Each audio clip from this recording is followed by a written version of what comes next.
As the intro play, I'm not sure if y'all can hear it.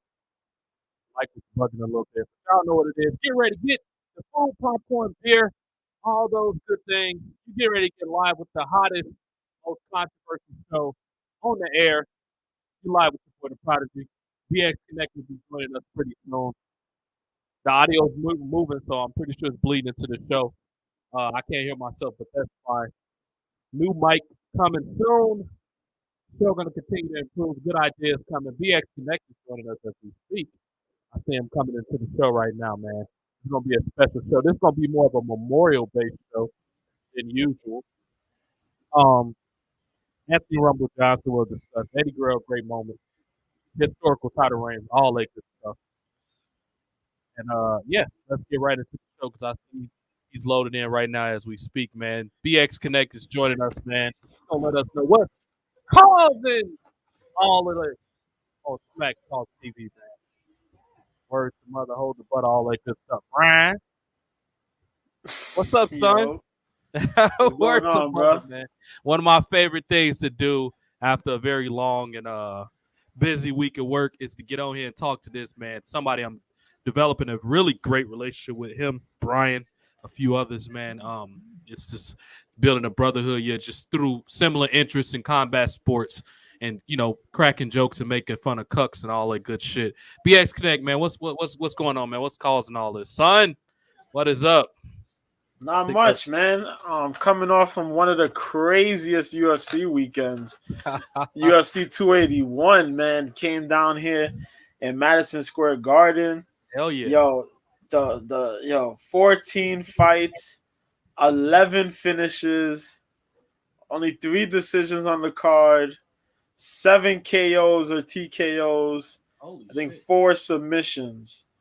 So that's 11. So that makes 11 finishes in 14 fights.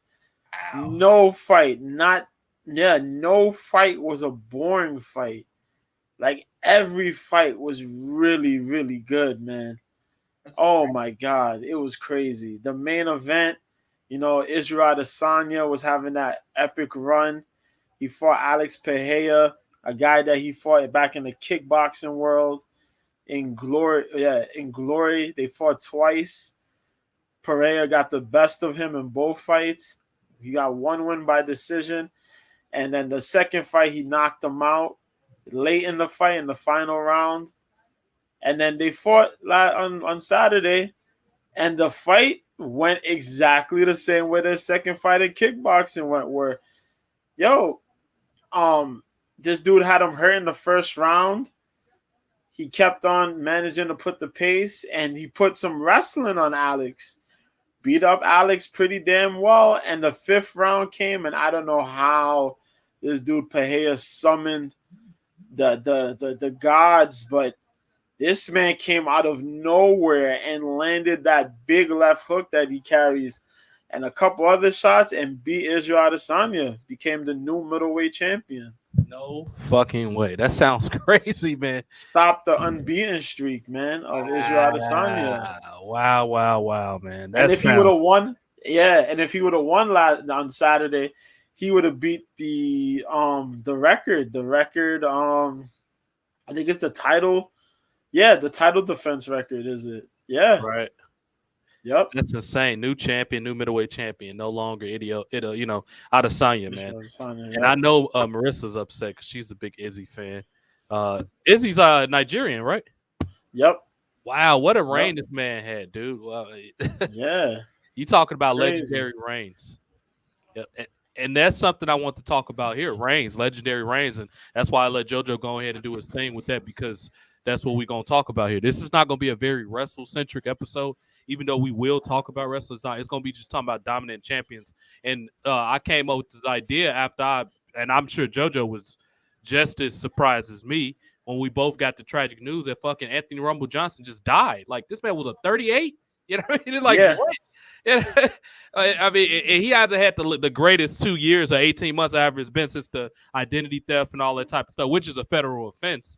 So, I mean, obviously he was going through some things or whatever, and I'm sure a lot of people got different opinions on that, and as they should. But, I mean, Nobody wants to see I mean, this guy was a monster. I mean that respectfully. This dude was lit. I Yeah. mean, he don't have the name Rumble for nothing. That man had lightning or thunder in his hands. Is that fair to say, Judge? I mean, I'm talking about this dude.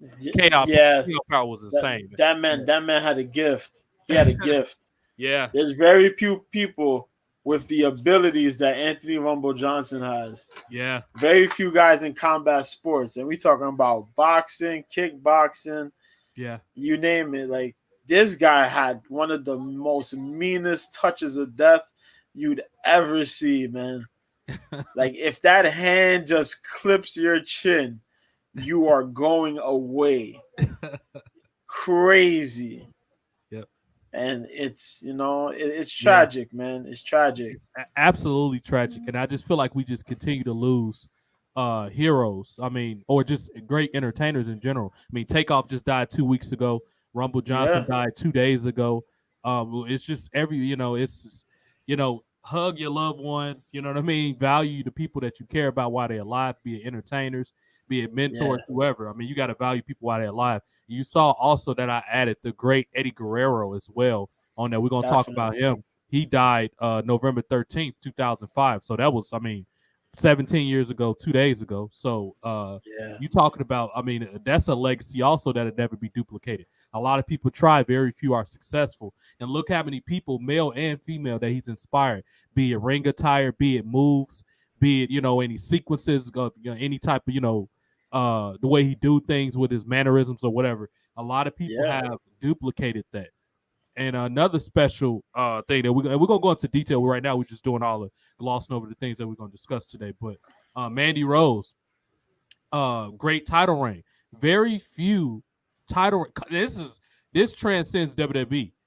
Very few title reigns go a year anymore. Like a lot of titles now are hot potatoed, or not a lot of detail is not put into it, which is very infuriating to me because I remember the significance of titles. And JoJo was just talking about Madison Square Garden. You talking about one of the greatest world champions ever, Bruno Sammartino. He saw at the Garden 280 times. Most people not, they're not going to be on 280 shows, let alone sell them out. And this Yeah. is back in the 60s. Think about that. You know, like, come on. I mean, everybody talks about Hogan, and Hogan deserves all the credit he get, of course, because he was Hulk Hogan. But for a regional company in a regional district, and if you can sell out New York, which is a tough crowd in general, you can sell out anywhere. To Yeah. Italians and to the Bronx specifically, Bruno Sammartino was probably more important than Hulk Hogan. To at least to Italians and people in the Bronx, at least, you know. Do you remember a Yeah. lot of growing up as a teenager, JoJo? I mean, Bruno was pretty much kind of winding down his career in like the mid '90s when you was pretty much a teenager, late to mid '90s. But do you remember like in the papers or in anything like locally in the Bronx where Bruno was like discussed heavily? Was he in the news and all that type of stuff? Yeah, because Bruno wasn't just like the wrestler. Bruno was like the neighborhood personality.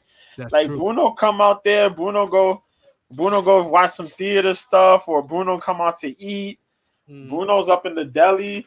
Bruno getting free food. You know what I mean? Wow.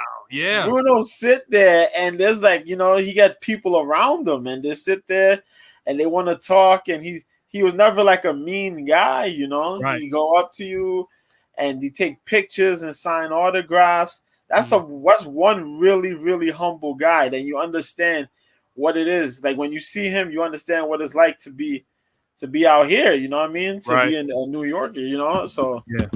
he was never really, no, you never really hear anything.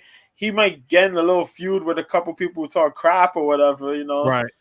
get in an occasional little bar fight with something, but nothing really crazy. And even down to as he got even older, he was still that same guy. He Right. had a big love for the business, Mm-hmm.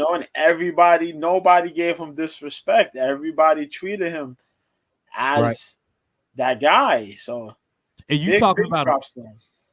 absolutely props given across the board to Bruno and his family. But and you talking about a guy that survived. You talking about horrific circumstances that black, white, brown, no matter. Nobody should. This man was a part of the Holocaust. Like his Yeah. family would have to sneak through the mountains to get food because Nazis was active everywhere in Italy, like where he grew up at. You know what I mean? Like the things, and that's also what led to him being a power lifter because he was a small kid. A lot of the times, I'm sure y'all read in history in different times just the horrific, burden and oppression that the Nazis put on everybody that wasn't an Aryan. Basically, they starved people. So his family was his. Luckily, his mom had resiliency, and she was a brave woman. She would sneak bread and stuff like that, and that's how they would eat. But you talking about just a fascinating human being in general. Bruno Sammartino was a great guy, and when I hear people in Flair, I don't. Ric Flair is an interesting guy because to me, he's one of the greatest entertainers ever. He transcended professional wrestling. He was like the guy. Look at the amount of athletes and stuff that imitate him. Offset has a song called Ric Flair Drip. Like, come on. I mean, a whole rapper. I didn't even know, and this is something I read about after Takeoff's tragic death. The Migos want to be wrestlers, specifically Quavo and Takeoff. They always been wrestling fans. So it just that shows you the importance that wrestling had at one point. And we're gonna get into why it ain't that way now. We talked about it several times, but we're gonna be more constructive as opposed to critical as I was on the last show. But excuse me, I never understood Ric Flair's dislike of people like Bruno. I mean, how could you not respect? I mean, it comes off as kind of very petty, but how could you not like another guy who revolutionized wrestling? He always said Bruno had the same match. That isn't true. I've seen several Bruno matches. He adapted to whatever opponent he was fighting. And later on, Flair's career, he did the same thing. But early in his career, Flair had a pretty similar match. His match, you could predict when he go over the rope and all that. And to me, that's not necessarily a thing because that's like saying a band, when they go on tour, they play their greatest hits. That's what most of their fans want to hear most of the time. They don't want to hear too many songs buried into the catalog. You want to hear the greatest hits a lot of the times. So I never understood Flair taking digs at Bruno, but he's one of the few people really to talk negative about Bruno Sammartino. But other than that, other than Bruno not really adjusting well to the Attitude Era, it's not a whole lot of bad stuff you can say about him. He always thought wrestling should be kind of like family friendly and stuff. I mean, he'll probably hate this shit he see now because they don't even do fundamental PG good wrestling like in the 80s when it was just good guy versus bad guy. Now it's just random dudes doing whatever. So he would even with WWE at his, to me, his worst form of PG, I think even Bruno would hate this type of wrestling. But he wasn't a big fan, him nor Bret Hart, or like kind of the salacious, raunchy Attitude Era stuff. To me, that's the best stuff. I can appreciate technical wrestling when it's done right and by the right people. It's just this generation of it I just can't respect because they don't even do the fundamentals well. And we talk about AEW and all of that, and it's ridiculous. But yeah, Bruno was a great guy, man. You talking about absolutely amazing. But let's talk about something that's a little more current and relevant, and that's NXT, the card tonight. And I'm going to let JoJo do more of the analysis because he's more in tune to that than I am, and I'll just do the the rundown. So tonight, it's a mixed night for me because I feel like Mandy's going to lose tonight. Nothing against Alba Fire, a.k.a. What's her name? Kylie Ray. Kaylee Ray. That's right. Kylie Ray's the Bailey-like girl. Kaylee Ray. She's talented for what she is. But I just don't think it's quite time to end Mandy's title reign. Maybe okay, let me say this. If you end her title reign, she had better at least be on the main roster by next week. At least. Because what are you going to do with her? Have her lose and chase the title? That doesn't really work for a lot of heels unless they return from an injury or something like that. Yeah. To me, that never makes sense. When a heel loses after a long time, that means it's time for them to move to the next step. In this particular case, I think Mandy should go to the main roster. But I honestly think it's no coincidence that WWE put so much emphasis on her having that 1-year title reign and she had the celebration and all that. I think she loses tonight, and that's why I wanted to give her a significant amount of praise because she went against all odds. She took this bullshit that they gave her. She knows she's TV ready. Most people that are honest know that she's TV ready. She was like, you know what? I'm going to be a professional just like Karrion Kross. I'm going to be a professional. I'm going to go to developmental and do what they asked me to do, and I'm going to become undeniable. And that's basically what she's done. And the flack that she gets is completely unnecessary. No, she's not just hot. Clearly she is, but that's not all she is. She's a great athlete. She's a great promoter. She's always involved in stuff. She's really good to little girls. Every time I see her talking about it, she's a smart businesswoman. Her and her real-life best friend, who for whatever reason, JoJo, I will never understand why Sonya Deville does not get enough TV time. You talking about a phenomenal athlete, a great entertainer, and she's part of what y'all trying to push, which is all this women empowerment stuff. She's a symbol of LGBT. Y'all don't put on TV, and she's a legit badass stunt woman and mixed martial artist. JoJo, I don't know, man. Maybe you could try to explain this. I don't understand the lack. I don't know if she got like heat backstage or what it is, but do you know why they don't use Sonya Deville? Because I sure as hell don't know why. I really don't. I can't explain it to you. I really don't get it. You know, especially with how prolific and how much they got Ronda Rousey being used. Like Yeah. you should be building to a long-term program with Sonya and Rousey. That'd be the perfect East Coast West Coast. Ronda's from the West Coast. She's from California. Sonya Deville's from New York. I'm sorry, from Jersey. Why are y'all not doing this? WrestleMania is in California. What better person to step up and try to dethrone Ronda Rousey than another great mixed martial artist like Sonya Deville? I mean, because I think her and Baszler that's going to be, if they do that, that's going to be much later down the line. Because I think they got some tag team stuff planned for them at some point. So I don't get it, WWE. I honestly don't get it. But congratulations to Mandy Rose and also Toxic Trey. You talking about? Think about a year ago when me and JoJo were making a joke about how JC Jane was the new Vanessa Bourne. Look how far this girl's come in a year. You know what I mean? It's been 1 year. Yeah. What's up, Victor? 1 year. And look how far she is. She's one of the best talkers of the three. I mean, she's the most inexperienced. These are the type of girls that you put on TV, WWE. Not these timid ass non-English speaking people or these girls that barely can wrestle, let alone talk. Like, come on, man. Like, if y'all don't see the marketability with Mandy Rose, I don't understand it. Like, I really don't get it. She should be main roster bound coming up soon. She's worked with just about everybody. The only other two people she haven't worked with, which you wouldn't make a whole lot of sense at this point because they're both heels, is Tiffany Stratton and Elektra Lopez. That she's literally worked with pretty much every woman that was worthy on the NXT roster, with the exception of those. Luckily, Stratton's come back. She had a little injury bug. She was gone for about 8 or 9 weeks. I think she's back tonight or very soon because I've read online that she's clear to compete. But it's time if they're gonna take that title on her. If they're gonna go with Abba Fire, naturally her first opponent probably should be Tiffany Stratton because Tiffany Stratton's a heel. You know what I mean? And she's kind of the anti. You know, what the smarks like, blind girl and all that. She's a heel. And Fire is more of the scrappy.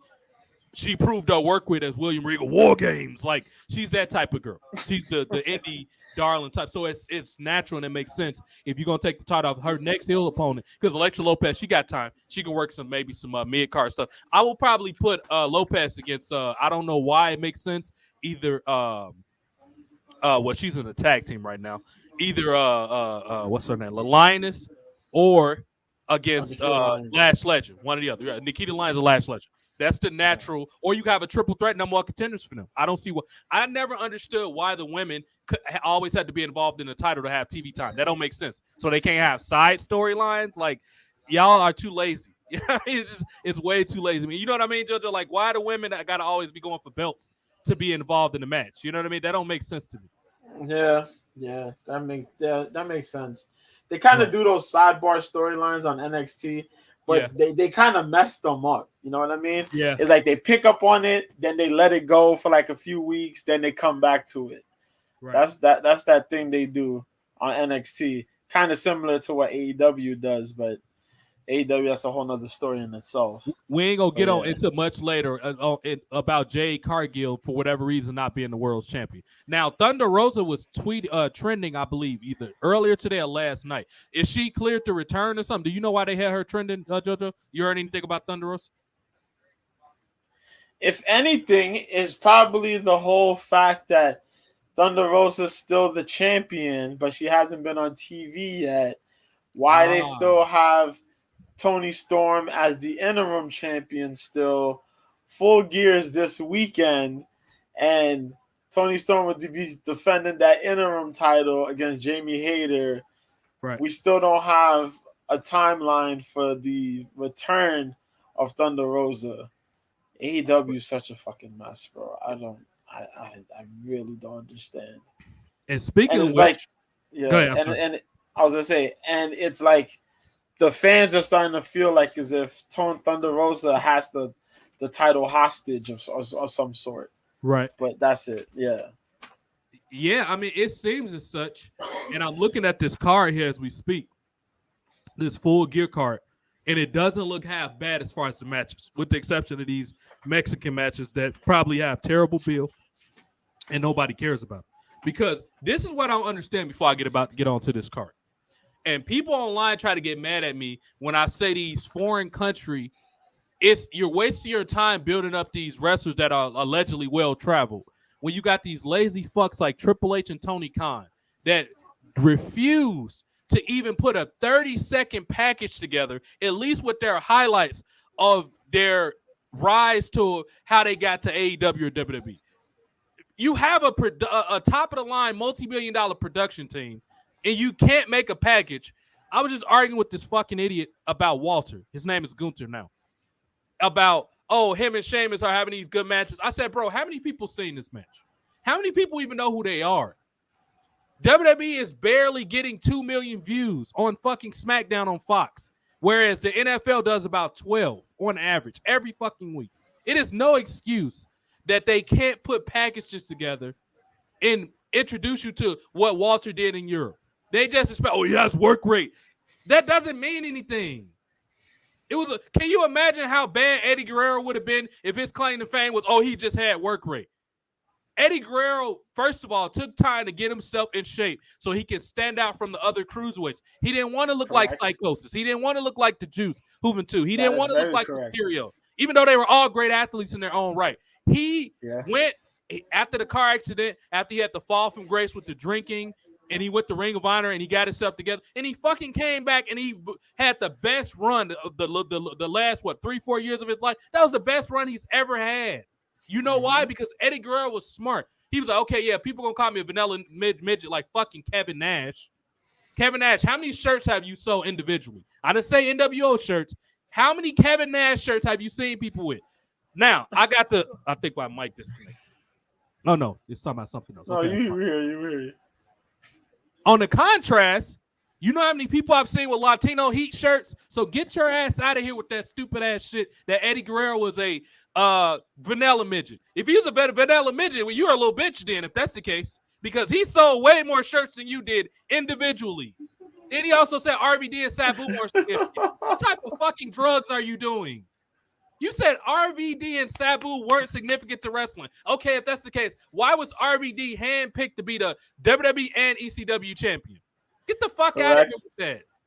Correct. Sabu is the innovator of extreme wrestling, even in Japan. He transcended Cherry Funk, who's a legend. When people talk, what was that exploding what was that promotion called in Japan? The FC something. What was it called with the exploding death matches and stuff? You remember that promotion? Is it FTW? Yeah, FTW. Terry Funk, who's wrestled for the NWA, every major wrestling promotion that ever had a TV deal. Sabu transcended him. So get the fuck out of here with that Kevin Nash. Anyway, that's my sad tangent with that. Eddie Guerrero was smart enough to know I can do all these moves ever, but if I'm ever going to break into the mainstream, I have to have a fucking character. Thus, the birth of Latino Heat. He's literally one of the most talked about wrestlers ever, up there with The Rock, Stone Cold, Foley, Undertaker. He's one of the few cruiserweights that people actually talk about to this day. You know, people walk up to me and was like, man, I miss Eddie Guerrero. Random ass people in the street. This is what it takes to be a star. You get yourself in shape. Of course, wrestling matters too. You get yourself in shape. You learn how to cut a promo, and you become relevant. Simple as that. Yeah. All this other shit don't matter, dude. Especially in today's time where everybody let everybody do their finishing move. Nobody ever say, hey, bro, could you not do that because that's my move? Or at least come ask me permission because maybe I won't use it in my match if you're going to do it. How hard is this? It's not that hard, man. Victor call him shitmus. Yeah, you might as well. And it's not personal. Sheamus keeps himself in great shape. I don't hate Sheamus. It's just like at this point in his career, what is this man even doing? All he do is ever go out there and get his chest chopped till he's bloodshot red. What the fuck does he ever do? His last relevant feud was against Jeff Hardy when they had the bar fight. You know why? Because he went against Jeff Hardy. That's why. Jeff Hardy's another great lightweight wrestler that people talk about to this day with all his alcohol problems and all this stuff.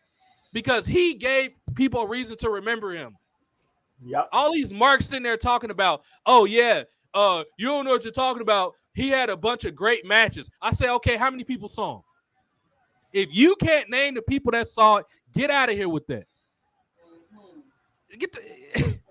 But Eddie Guerrero, yeah, he was absolutely amazing. I still can't believe this man has been dead this long. Time went by so quick. I mean, just you know what I mean. But JoJo, name some memories that you. What was one of your favorite feuds or moments that you've seen with Eddie Guerrero at any point in his If, career? it, if there's any two that really stand out, it's his feud with Brock Lesnar and his feud with JBL. Yes. Um, of course, his longtime rivalry with Rey Mysterio from since WCW to his final days. Like, Yeah. bro, that was insane in itself, man. We talk about the match at Halloween Havoc. Yeah. Shit, man. You remember when he beat X Pac back in well, that was when he was 6. It sold out. Yeah. That ladder I'll match. never Yeah. forget. Oh my god, I will never forget the entrance. It has to be one of the most racist entrances I've ever heard in my life. Eddie Guerrero comes out now. This is sold out. I think what sold out this was. I think this has got to be like 97, 97 I think. or 98 sold I think out. yeah, 97, 98, something like that. But he comes out. Now it's the match against him in 6. Yeah. They come out. I think that's the first match on the card. Yep. And they do the entrances, whatever, the screen shit. They went crazy with the production. And they had Hall, Nash, and Hogan show up on the Titantron joint thing there. And now here comes Eddie Guerrero come out. Eddie Guerrero, they get no music. If you from WCW, you get no music, but NWO get their own tunes or whatever. Yeah. This man comes out. And the guy that comes out that usually does the announcers, you got the PSA for the NWO, the special announcer, and he comes out and he goes, here's a bit, here he comes. Mexican jumping bean, Eddie Guerrero. I'm like, what the hell? Yeah. I remember that. I'm like, that is so racist. Yeah. At the time, I didn't say like it's racist. But I remember I was sitting there with my brothers and we're like, what the hell? And we're just dying. Yeah. I'm like, damn, Eddie gotta have some. They really have to talk to Eddie about that because, ain't no way in hell Eddie was just gonna walk out there. Okay, right. They calling me this shit. Yeah, absolutely. But I remember that match. That was such a cool match to see, though. But yeah, man, a lot of Eddie Guerrero's in ring stuff from WCW. Even when he was in he had his little stint in ECW, was still pretty cool too, man. But yeah, those moments there, him and Ray. The Brock Lesnar feud, and definitely that JBL that kind of elevated him. Yeah. But yeah, man, I really had a kick watching Eddie Guerrero, man. And another funny racist moment, speaking of which, because these are hot button topics that you couldn't get away with in today's time. Remember when Brock came out with the mariachi band and shit? And that further fueled the heat. He came out two-stepping with the mariachi band. And I wish I could show y'all some of this shit. But it's on YouTube. He had the sombrero. He had the sombrero, too. Yeah. Oh, my God. For all the people that don't think Brock Lesnar entertaining, you need to go back and watch some of that stuff. He was great entertaining. Whether he was, competing with Kurt Angle when they trying to slap each other on the back the hardest and he made him spit up the milk and he's done some cool shit, man. Brock Lesnar is not just a stiff meathead dude that kills people. He's that, but he's also very entertaining. Look what he's doing right now, coming out with the cowboy hat. You know what I mean? Instructing the crowd to say his name. He knows how to be entertaining when he wants to. He just knows he makes his money off doing He's a minimalist, as he should be. Why do you think he barely gets hurt? I can't even remember. When was Brock Lesnar hurt? When he broke his ribs at WrestleMania 19? That was a long-ass time ago. He doesn't get hurt because he's smart. Yeah. And everybody that think these wrestling fans today think you're not working hard if you're not breaking your neck. the oxymoronic attitude and vibe of these fans.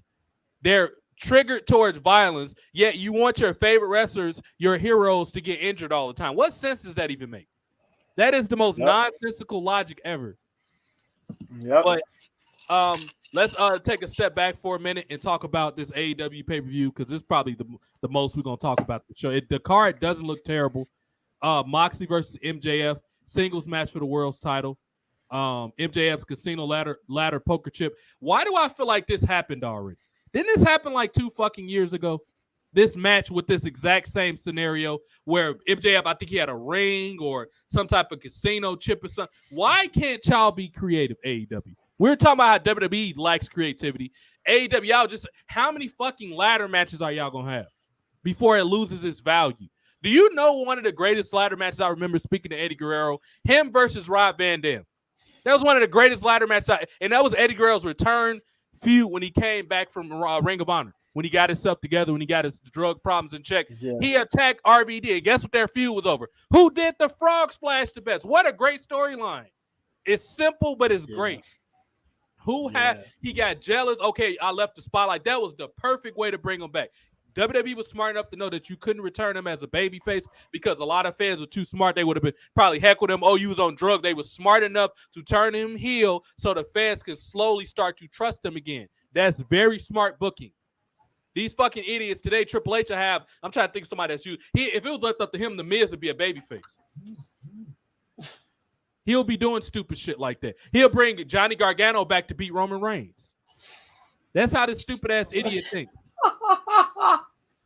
And I'm hearing these assholes want Cody Rhodes to come back and win the Royal Rumble in Roman Reigns' legendary title reign over The Rock. Crack is what you're smoking if you think that's a good idea. That's what they want to build it. They want to build it towards. They want Cody to win. They want Roman and The Rock to happen. But you got to have Roman and The Rock happen at WrestleMania. Yes. You can have Cody Rhodes versus Reigns at a B show. I'm sorry. Yeah. No, you're right. You're right. But you got to have Roman versus The Rock at WrestleMania. Yes. There's no way around that. Yeah, absolutely. You can't have it in no other match, no other pay-per-view event. No. All this bill for what? You know what I mean? Yeah. Cody can come back and work with like Austin Theory or something. Cody has a babyface. If you want him to get heat, Cody Rhodes, I always thought it was a bad idea to bring him back as a heel. I'm sorry, as a babyface. He should have returned as a heel because of the way he left AEW. That is natural heel heat. But if you're going to have him come back as a babyface, have him work against Austin Theory. That's who he should work against. His first program back, it should be against Austin Theory. I don't know where JBL and Corbin is, but we'll talk about Raw in a second. I was just thinking of matches we could put together, and I'm looking like, where the fuck is JBL and Corbin been at? Then again, I haven't watched Raw this week, so maybe they were there. So, yeah, we got this fucking rematch. This is AEW. This is y'all last opportunity to put the title on MJF. If not, buy him out of his contract and let him go to another company. Why keep wasting his time? Y'all not going to turn him babyface because it doesn't make sense. How many times is he going to keep recycling and coming back to the world title and not winning? It gets fucking old and it's stupid. This is y'all last chance with MJF. You have to put the title on him. You have to. We also got Luchasaurus. I'm guessing him and Jungle Boy got something. And I've always said that Luchasaurus should turn heel and beat the piss out of the other two. I think Marco Stuntz, he's gone. And he's been gone for quite a while, hasn't he? He's not an AEW. Yeah, he's gone. They've released him from his contract. Okay. He was doing what is it? What's that show? What's that talent show that's on NBC? Go Big. I think it's that. Yeah, I think he was doing that. Yeah. Mm-hmm. He was on there and he was doing some other stuff. But yeah, they let his contract expire and they let him go. That's their way of firing people, but being nice about it. That's what it sounds like. That's what it is. Yeah. Yeah. Because I've said it on Twitter. I'm like, yeah, they firing that guy. No, he's not fired. They just let the contract expire. Motherfucker, right. They're not renewing his contract, so that's it. Right. You know what I mean? Right. What the fuck? They want a contract renewal, but they're not. EW's not giving them a contract renewal. Shit. JoJo, apparently firing only applies when WWE do it. That's in these fans' mind, it's only fire when WWE lets somebody go. Basically, that's because look how WWE. Like, oh, they want to get fired, but they don't get fired. But they can still collect a paycheck, but they're not on TV. You know what I mean? Right. Yeah. But you don't think how some of those AEW folks are gonna be fine with just being let go? You get free money, right? You're gonna get paid. You're gonna get paid. My fault. They're gonna get paid some money that you won't get at WWE. Right. Yeah, because these dudes are throwing money everywhere like idiots. Yeah, they are. And I don't blame people for going over there, but I would just say this. Do not sign a long-term contract if you do. Look what Miro and MJF are going through. They can't even leave. They want to leave. Look at Ricky Starks. He can't go anywhere. Now, I don't Nope, think not he yet. signed an extension, but he got to at least let his contract expire before he can leave. Ricky Starks is one of the first people to insinuate, Tony Khan, stop hiring these fucking people. When he tweeted out, man, these guys been on, these NXT guys are coming from everywhere. When he tweeted that out, and I'm paraphrasing, but that was his way of saying, get the fuck out of here. You taking TV time away from me. He already had a bad experience with NWA because that fucking stupid idiot Nick Aldis ran everybody off, being a boring fuck. Dude, if you're going to have this arrogant attitude, at least draw as a champion. Most people didn't even know you had the title. How the fuck does Tim Storm, this wrestler that came out of obscurity, more relevant to you and you're the world's champion? Get the fuck out of here, dude.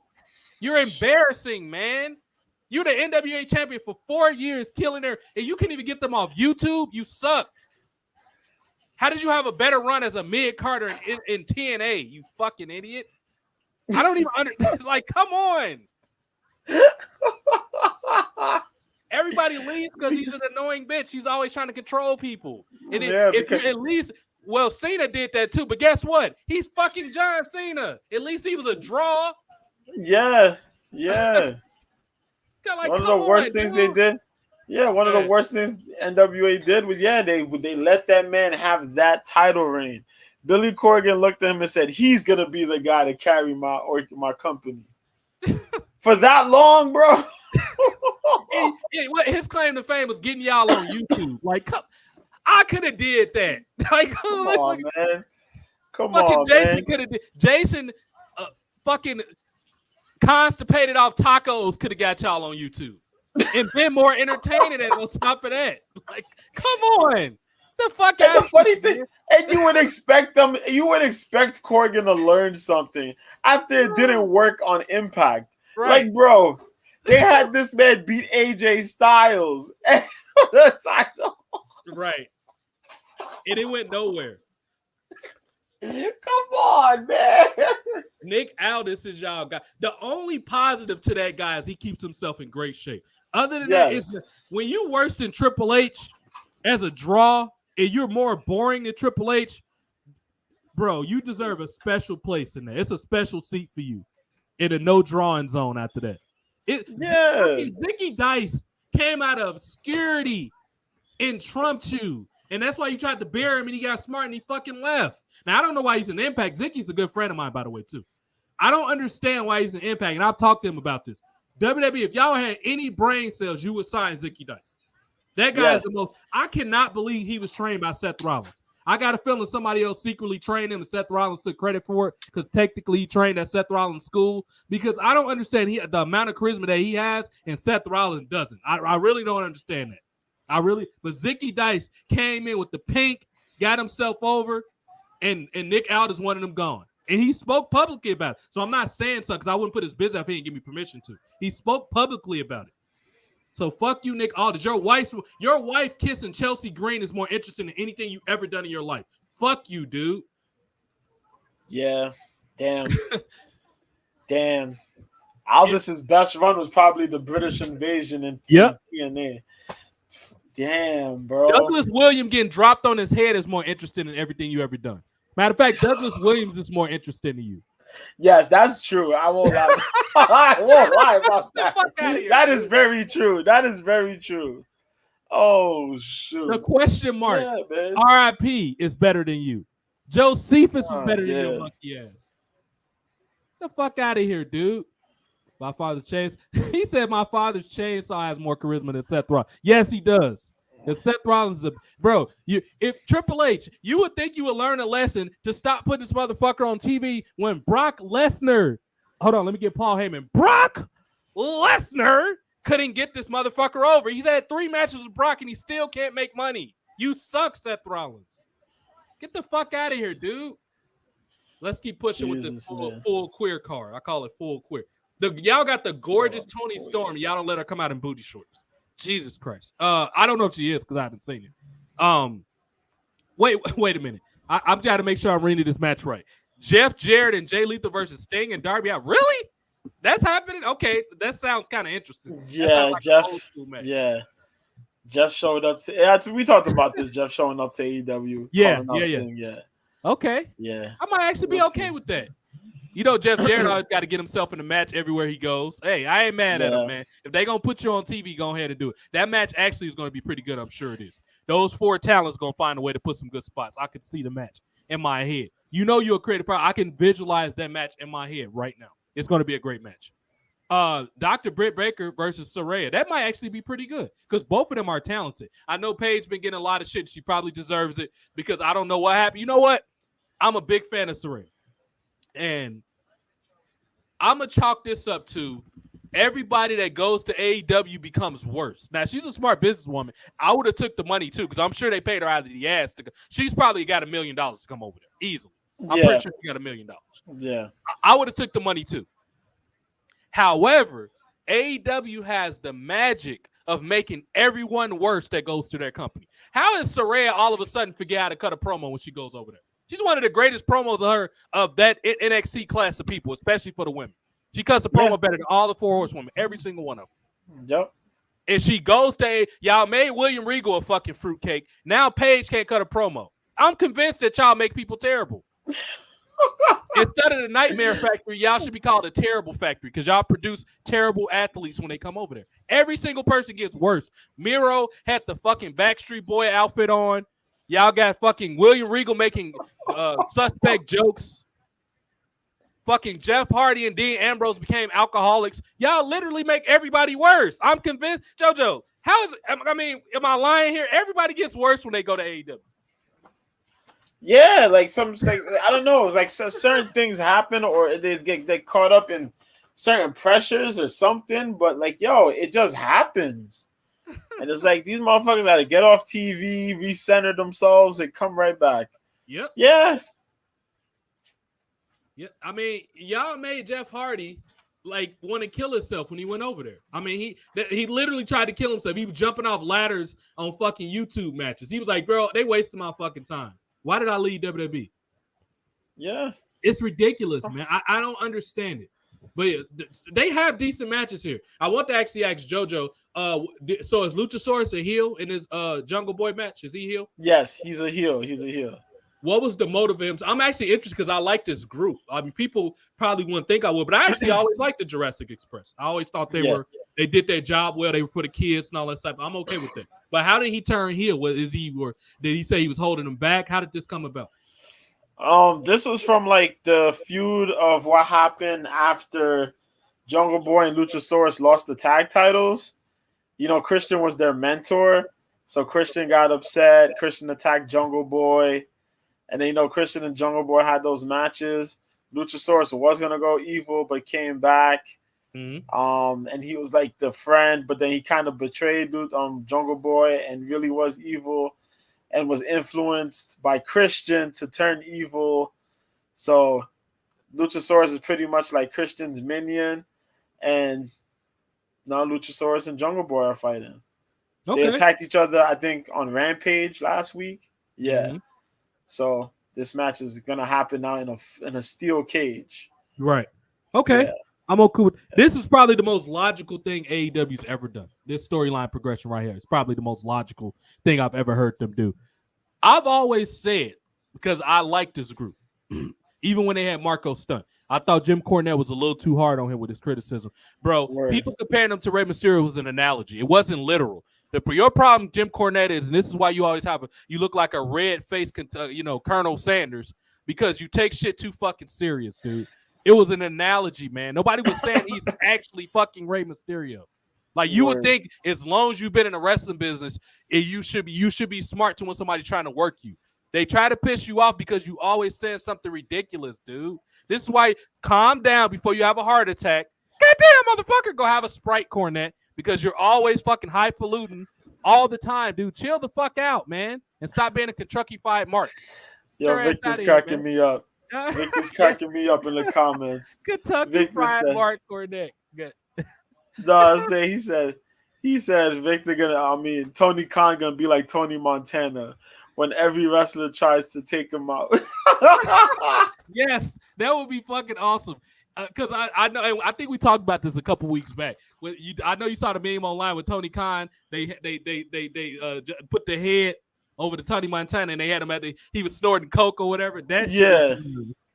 I'm telling you, that man's popping Adderalls and all types of crazy stuff, bro. Tony's on something. Tony's Yes. clearly on something. Yeah. Wouldn't it be funny God, please. if you found out that he was secretly partying with Vince McMahon? Like that would be fucking yeah. Get some of this highlight. Vince got Vince got the do rag on, son. Tony Khan got the white claw. And they doing coke lines together. Yeah. Oh shit! Just imagine that. Vince at home, man. This man got all the time in the world. He got the do rag on, his pajamas, and they doing coke lines together. Don't let this shit stress you out. Shit. This business has ups and downs, kid. I can about see that now. But yeah, they always have decent potential with their pay-per-views. Yeah. To me, it's just like they're running into the same problem that Impact has. They don't give you a reason to care about their product outside of the pay-per-views. This is exactly what Impact was going through for a while. They had a lot of great people, but it was like nobody cared about a lot of them. So we got lame ass Bandito, whatever this is. This is bro, the sweaty potato Conan got something to do with this, I'm sure. The Acclaim, the best tag team right now. This match actually might be decent too. The Acclaim versus Swerve and Glory. That actually sounds like I actually look forward to that. I look forward to that match. Mm-hmm. I might have to check this out on a legal Arabian beheading site or something like that because I'm not paying for this shit. I might have to get it on one of them free sites or something like that. Nyla Rose is a name I haven't heard in a while. I don't know if she's been injured or what, but I haven't heard her name in quite a while. Is Vicky Guerrero still with her? Yes. Okay. That might be a hard-hitting giant female match. That should be interesting. Yeah. I would say of these 9 matches, about 6 of them are very watchable. This actually sounds decent. Then they got Jericho. I guess he's still doing this Ring of Honor bullshit. Jericho. Yeah, this is Ring of Honor. Jericho, Bryan Danielson, Claudio Castagnoli, and Sammy Guevara. This is going to be the technical match that everybody wants to see of the night. This pay-per-view has potential. Tony Khan, at this point, your goal into going into 2023 needs to be getting good writers and better producers that can help you put your show together. I know you think off the White Claw and the cocaine that you could do every little thing with your show, but nobody can do that. Go ask Paul Heyman what happened to him when he tried to do everything with ECW and he got burned out. And he couldn't do it no more. Yeah. Nobody can do everything themselves. Yep. Pretty soon, Arn Anderson's going to say fuck it and go back to WWE, especially with his boy Triple H being in charge. Triple Chromosome in charge, and that's Arn Anderson's boy. Triple H used to ride his tongue up Arn Anderson's ass. He loved that old school respect that he get from those old school dudes like Arn Anderson. You could tell Triple H always wanted to be someone like Arn. He stole his fucking AA spine buster, so you know he respects Arn Anderson. You know, I used to watch wrestling. I had no cable in my room. Yeah, I used to stay up and risk getting my ass whipped to watch wrestling. Now, if I had all the time in the world, I wouldn't watch. I watch paint dry before I watch wrestling. I listen to Cornette high out of his mind off whippets before I watch wrestling now because it's bullshit. But let's switch gears to JoJo. Anything happened on Raw this week? I only saw a snippet of. Yeah, apparently they turned Austin Theory a little more serious, but Austin Theory kind of went off the hinges, and he was attacking people. He beat the shit out of Seth Rollins at the end of Raw. That was pretty entertaining. I won't lie. That's what they need. They needed that turn up. What else happened on Raw? Let me remember. Mia Yim had a fight with Tamina. They announced. Finn Balor had a match with Seth Rollins for the U.S. title. Seth won. Yeah, Mia Yim fought Tamina and won. Mia Yim's gonna be on the women's Survivor Series match with Bianca Belair, Alexa Bliss, and Asuka against Damage Control and Nikki Ash. But I don't know who's the 5th member on either side's team. They didn't announce that yet, but we'll see. What else happened? Bobby Lashley had a match to open the show. Hell yeah. He beat the brakes pretty much out of Mustafa Ali. I guess Mustafa Ali's tweet about talking shit towards Braun Strowman really got somebody upset because this man's just getting squashed the fuck on TV. He deserves it. Yeah, that happened. What else? Matt Riddle had a match with Chad Gable. pretty good match. Gable won. What else happened? There was some feud in between Judgment Day. Oh yeah, Rhea Ripley. Rhea Ripley's on the women's match too. There you go. Rhea Ripley is the 5th member on with Damage Control. So it's Damage Control, Nikki Cross, and Rhea Ripley. There you go. That's what I remember now. Okay. Because what I was gonna say is WWE was smart. If Mandy Rose loses tonight, she should be the 5th person on the heel team. That'll be the perfect way to introduce her to the main roster. That would have been. But we'll see, man. They still got time. Yeah, they're also probably gonna do a SmackDown women's tag match. No. I think Ronda's having a match.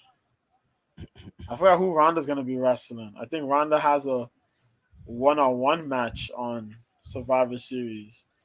I forgot who it is. Is she still working with Liv, or is that over with? That's over. Okay. So it's like her and Shayna Baszler are like a little team. Okay. And they jumping people. So they jumped who was it? They jumped Natty on Friday. But that was kayfabe. So Natty could really get actual nose surgery. Mm-hmm. But on Raw, I think that was it. Yeah, Strowman did something, I think. Who else was on there? Shelton Benjamin had a match. Yeah. You know, Marissa ain't let me forget about that. She screenshotted me that shit. Shelton Benjamin had a match. That's right. Shelton Benjamin had a match. I think was it Shelton Benjamin's match against Theory? Yeah, I think it was against Theory. Yeah. Mm-hmm. I think he wrestled Theory, if I remember. Yeah. Nothing really crazy going on. It was like almost a regular ass episode of Raw. But okay. It sounds like some progression, which is good. Yeah, it was entertaining though, yeah. Some stories progressed. That's decent. I'll probably watch the top 10 later on there. It was a couple things that I was thinking of as far as creativity or some things that could shake up wrestling. You were talking about who was these heel girls you were just talking about tag team. It was you said a women. Right. They need some opponents if they're gonna be tag team champions. Indy Hartwell is not being used properly. Oh, Persia Pirotta got released, didn't she? I was gonna say Indy Hartwell and Persia Pirotta will be a great call up to the main roster. Another person that can thrive being in a tag team, even though she's part of a group, is B-Fab. B-Fab, the perfect way to bring back Naomi is to team up with B-Fab. You got a experienced veteran, and she's a veteran at this point. Naomi teaming up with B-Fab. Do you know how many teenagers you'll bring in, specifically girls, minority girls, with B-Fab and Naomi teaming up? Sasha, if you're going to bring her back and return as a singles, or you could put her back in some type of business with the 4 Horsewomen. Have Naomi come back and put her with B-Fab. B-Fab can still be with, the manager for Hit Row. That's fine. But she could do her own thing. Now you got opponents for Damage Control. If you're going to have the titles on these people, why the fuck don't you have opponents for them? This is common sense. You also can bring up some people from NXT. This might sound crazy, but I will have Malik Blade and his tag team partner get called up to the main roster because WWE's men's division desperately needs some new competitors. Why not bring those 2 dudes up? It doesn't hurt to bring them up. They should do that. And you can get No, they should do that. They should do that. It's about time to get some new talent. Absolutely. And it's going into the new year and all that. Why not? And you can have Booker T manage them. Booker T can still do commentary for NXT. He can manage Malik Blade and his partner. And guess who you can have go? Now, it should be a rivalry on commentary and with their respective teams. Have JBL manage Corbin and somebody, another heel. Miz not really doing a whole lot. He's doing the thing with Dexter Lumis, but have fucking Miz and Corbin team up. Why not? They still got single feuds and they can team up and go and bully people. That's how you get sympathy on the baby faces. Or you can at least have Austin Theory and Baron Corbin team up because they're both heels that's coming up. Maybe that'll make a little more sense because Miz got the single stuff going on. Have Corbin and Austin Theory team up with each other. And have JBL be like a kind of like a representative for them. Like we we come up with ideas. Triple H used this shit. You were clearly listening when we tore your new asshole. He was probably crying in the corner eating Haagen-Dazs when we finished with his ass last week because he obviously rebuilt Austin Theory after he made the stupid, and let's talk about this. This motherfucker had Austin Theory. He created 2 sins in one night. Only Triple H can do this. This is unforgivable.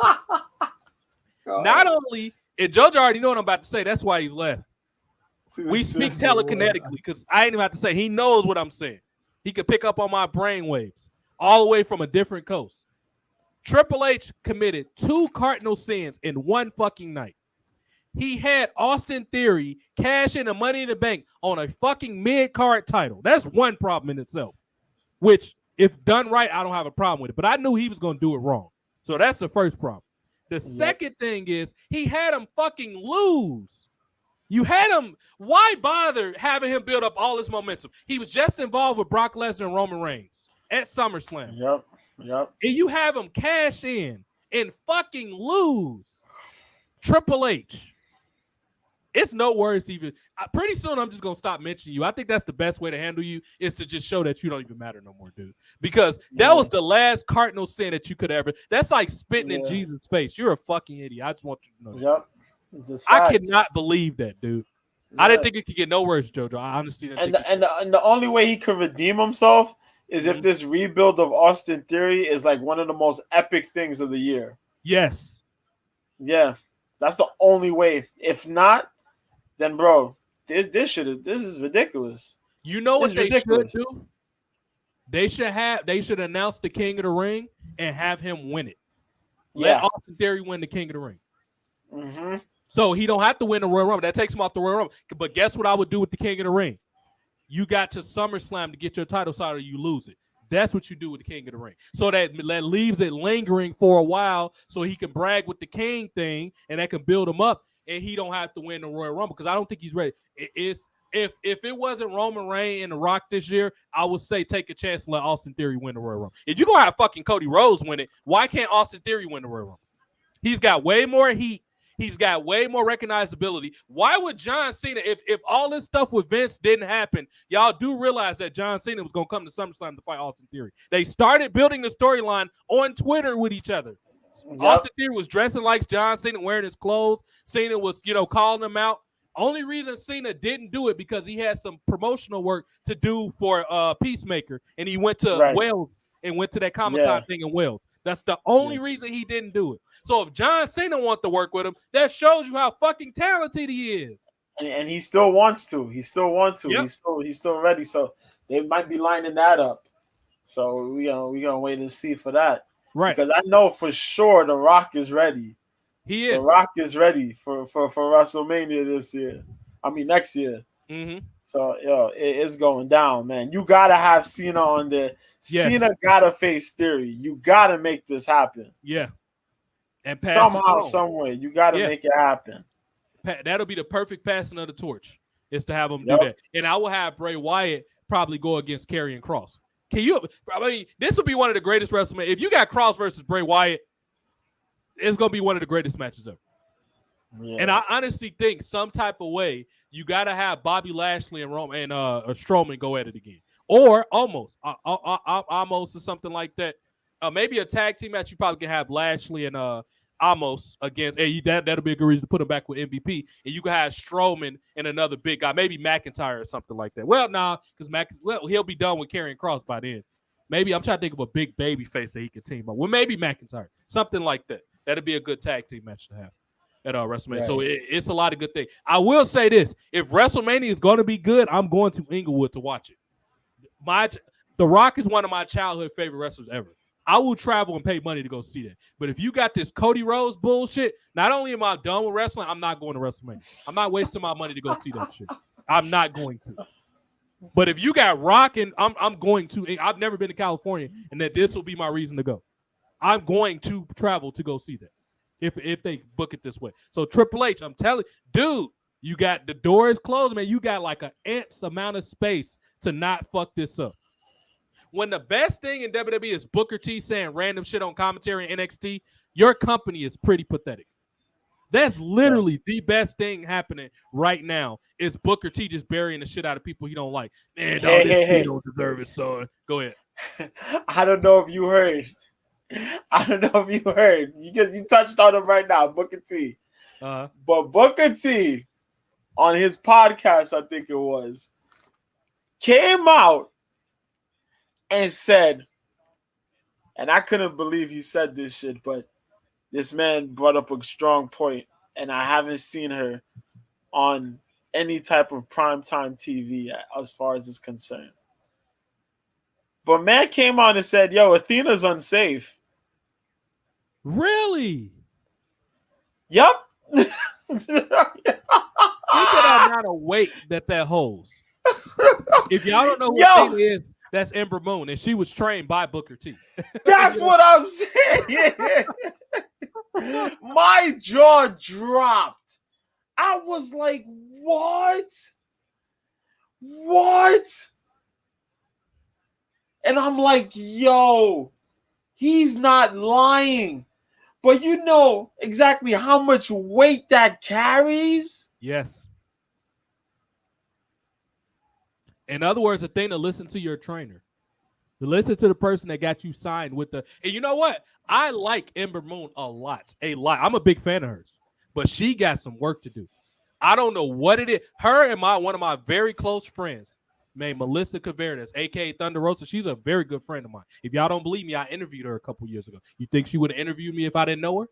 So all these fucking jackasses that don't think I know people, why would I interview her if I didn't know her?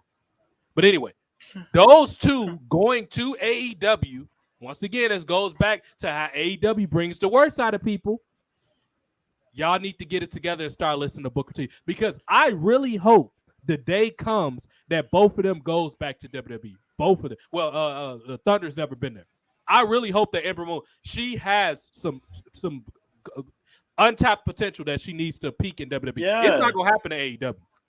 I think she will benefit from having like a temporary character where they have her as a trainer, make her be like the female Undertaker. And I know, hear me out before people think I sound crazy.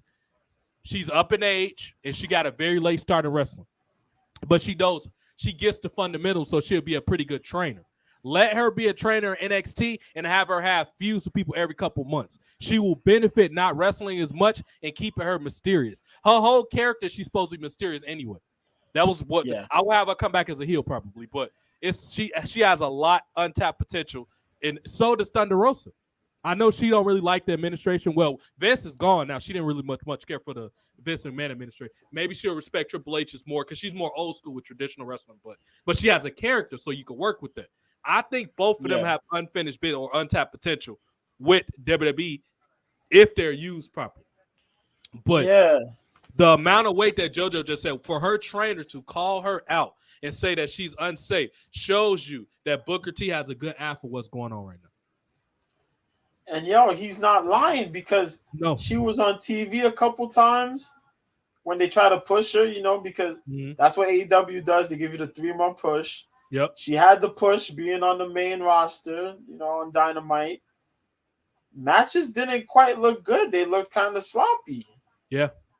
They looked sloppy. She wasn't really like as fit as she was when she was on WWE. Mm-hmm. Yeah, she looked sloppy.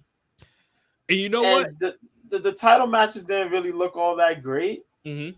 She got relegated to like Dynamite. I'm not Dynamite, Rampage a little bit. Yeah.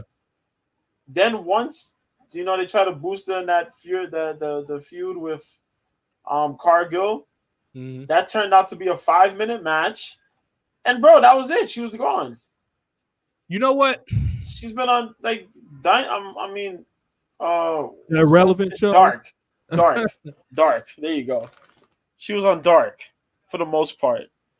They popped her out a little bit for the 4-man match. Was it with Thunder with what's her name? I think. And then that was it. She was gone again. And we're not gonna talk about how she beat. We mildly mentioned it briefly when it happened. I can't quite remember when she beat the piss out of that enhancement girl.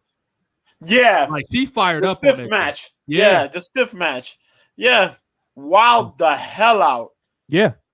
Then hugged her afterwards. Now that girl's tough, But maybe sometimes people like I liken it to the Perry Saturn thing where the girl probably missed a couple spots and Athena probably just snapped like something. She snapped something in her head went off like maybe she thought the girl was trying to hurt her. I don't know, but she stiffed the shit out that girl. Yeah, That's she like stiffed how the girl. Mike The Bell girl got his wanted to ass know. whooped. Yeah, Go ahead. the girl wanted to know what the hell happened. Right. And then, like in mid match, they asked her she was okay, and she was like, "Yeah, yeah." And like with these people that try to get on the show, it's like, yo, I want to try to get on the roster. I want to make a name for myself. Right. But shit, at the expense of somebody clobbering the fuck out of me, like, right. yo, I'm not here for that. From what I can understand, what likely happened was it was some type of mental disconnect. And maybe the girl hit her too hard and she was thinking like, you supposed to be here to make me look good, not hurt me. You know what I mean? It's a privilege to be on the show. Slow the fuck down. I think it was more of like a receipt, but it was the way it came off. And I think the thing, this is what I really appreciate about her, but it works against Athena sometimes. She's very precise and good at what she does. So at times, I don't think she understands her strength, but that's also why she's so good at what she does because she has one of the best head scissor transitions I've ever seen in my life. Now I am going to talk about moves. I don't talk about wrestling as a moves a lot because I don't care to because a lot of times they're overrated. However, Athena has one of the best transitional head scissors probably since Eddie Guerrero that I've ever seen in my life. It looks absolutely, and she does this a lot of times mid motion because she's so nimble and athletic, which is ironic because she was trained by Booker T, which is why she moves so well because Booker T moves like he's a ballet dancer. She dives out the ring. I know. I'm pretty sure you remember seeing this. This when she was still on Raw. She ran through the ring, did a suicide dive, and fucking wrapped her legs around somebody and pulled one of the most beautiful head scissors I ever seen in my life. I forgot who she was working with, but it was great. I think she was working with Bailey at the time. But it looked absolutely phenomenal. It was one of the greatest things I ever seen in my life. But Athena, get it together. You and somebody else. I really, really like her, and I know her pretty decent too. We talk sometimes. I always encourage her because she has some shit going on a couple years. Ivelisse. It's a place in WWE for Ivelisse. Yeah. When her head is in the right space, she's a phenomenal. She knows how to be a heel. She's a heel. She's a great babyface. She knows how to simp. She knows how to cry on cue. She's really good. Thunder and Ivelisse, whatever y'all got personally against each other, nip that shit in the bud and make some money with each other. Y'all are literally two of the most talented Hispanic wrestlers ever. Y'all have to get it together and make it work. If Matt Hardy and Edge can make it work out when he basically took his woman from him, anybody can work some shit out. This man took his girl and got on Bite This and told him, you think she was really waiting for you to leave to talk to me? You're a little boy. You could tell Edge was dead ass serious when he said this. He literally took this man girl and told him, like, bro, we was doing this shit while you was around. You were just too stupid to notice it. I was like, damn, you know? Go ahead. Matt and Edge made money. Kurt Angle and Jeff Jarrett made money. Yep. Yo, you gotta make money, bro. Triple H and The Rock made money. I mean, they don't it's Flair and Brett made money and they didn't like each other. It can happen. You know what I mean? Y'all just have to want to be professionals. Both of y'all just have to be willing to be professionals. And it can happen. Yep. But it's a lot of great potential. But going forward, some stars I would like to see from other companies in general come to WWE. Dude, Jacob Fatu, man. I know you want to be loyal to MLW, but dude, you have to go to WWE, man. Get yourself some money. I'm not even gonna start on Moose. Moose, just enjoy your life, brother. I'm not even gonna say nothing no more. It's no point. Man. It's no point with Moose, man. It's really no point, man. Yo. Get that unlimited EBT and just enjoy your life, bro. That's all I can say, man. God, I don't know what to say to you no more, man. We've been saying this shit for over a year. You just not listening. Word, man. you don't want to listen. You living your best life, man. Yeah, just do you, man. LAX, please stop starving in the independent scene. Y'all are way too talented. Go to WWE. It's not gonna happen. Y'all been to Impact. Y'all got y'all time wasted. Tony Khan, you should be tried in hell for your waste of two of the most marketable Latino wrestlers ever. How the fuck do you not know how to use LAX? Which one of them went to Puerto Rico? Santana. You had this man go to Puerto Rico and potentially get stabbed by Invader number 1. He would rather go potentially get stabbed up by this man than be in your shitty ass wrestling promotion. That shows you how terrible this company is. How have LAX never had one title reign in AEW? That don't even sound right leaving my mouth. It doesn't even sound right. Nope. You barely use the Lucha Brothers. They was like, bro, fuck this. We going back to AAA. Before we like, nah, they got the trios titles. Man. Okay. They got the trios titles with what is it? Is it Pac? Dude, man. Pac. There you go. Yeah, like I don't even know what to say about these dudes, man. Tony Khan, you're just stupid. That's all. Like you didn't use LAX. Titles. You barely use. They got it's Chuck E. Cheese coins more valuable than the AAA titles. It's expired bus passes that's more valuable than the AAA. Like, come on, man. Like, I don't know what to say to you fucking idiots no more. Honestly, though, hey, Tony Khan, it just. Matter of fact, let me pull up this roster because I'm pretty sure some people I'm missing. It's old suckers and couch cushions with hair on them that got more valuable than those. Man said, "Yo, we gotta make these trios titles. We're gonna have the Young Bucks win them. And Kenny, they got suspended. They said, yo, we're gonna let the Lucha Bros and Pac win them." Okay. I don't even know why they really made a trios titles in the first place. To be honest to God, like understandable with you, I don't know why they did that. They don't even. Now, I don't know. If they had more over talent, it will make sense. They don't have enough over talent, and we're gonna try to help them out here. Yeah, put the trios together. First of all, y'all have the Undisputed Era. That could have been a trios team right there. You have Adam Cole, Bobby Fish, and Kyle O'Reilly. That was one of your triple teams right there. That was the plan. That was the plan. You could have had the Bucks and Kenny Omega. That was a team. You could have had the Hardy Boys and somebody. That was a team. They trained what's his name? You know what? Honestly, even though he's smart for taking the money, you know who should have went to AEW now that I'm thinking about it? Cameron Grimes. Because he was trained by the Hardys. He might as well went over there and teamed up with his mentor. They trained him. Yeah. Cameron Grimes should have went to because he's not going to do much. I mean, his storyline peaked with LA Knight. That was the highest he's going. I don't think he's. You got Anthony. But I think they're gonna move him. They're gonna move him to the main roster soon. Cameron Grimes. Yeah. We'll see how that goes. I don't know, man. I don't think enough people understand the to the moon thing. If he gets over, good for him. But I don't know, man. Who the fuck is this dude? Who's that? Alex Abrahantes. Who is he? Oh, he's the Spanish commentator guy. Oh, is he with the Lucha Brothers? Yeah. Conan buries the shit out of this dude a lot on his podcast. Abrahantes? Mm-hmm. He said he don't think they should be with him. Yeah, they say he's a cornball. He looks professional looking, but it's just, if you say a cornball, I'll take your word for it. But I'm looking like, who the fuck is this dude? Yeah, he's professional though, but yeah, Conan calls him a cornball. Maybe he is.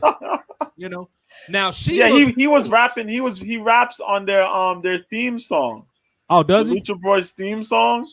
Okay. Yeah, he was rapping on it.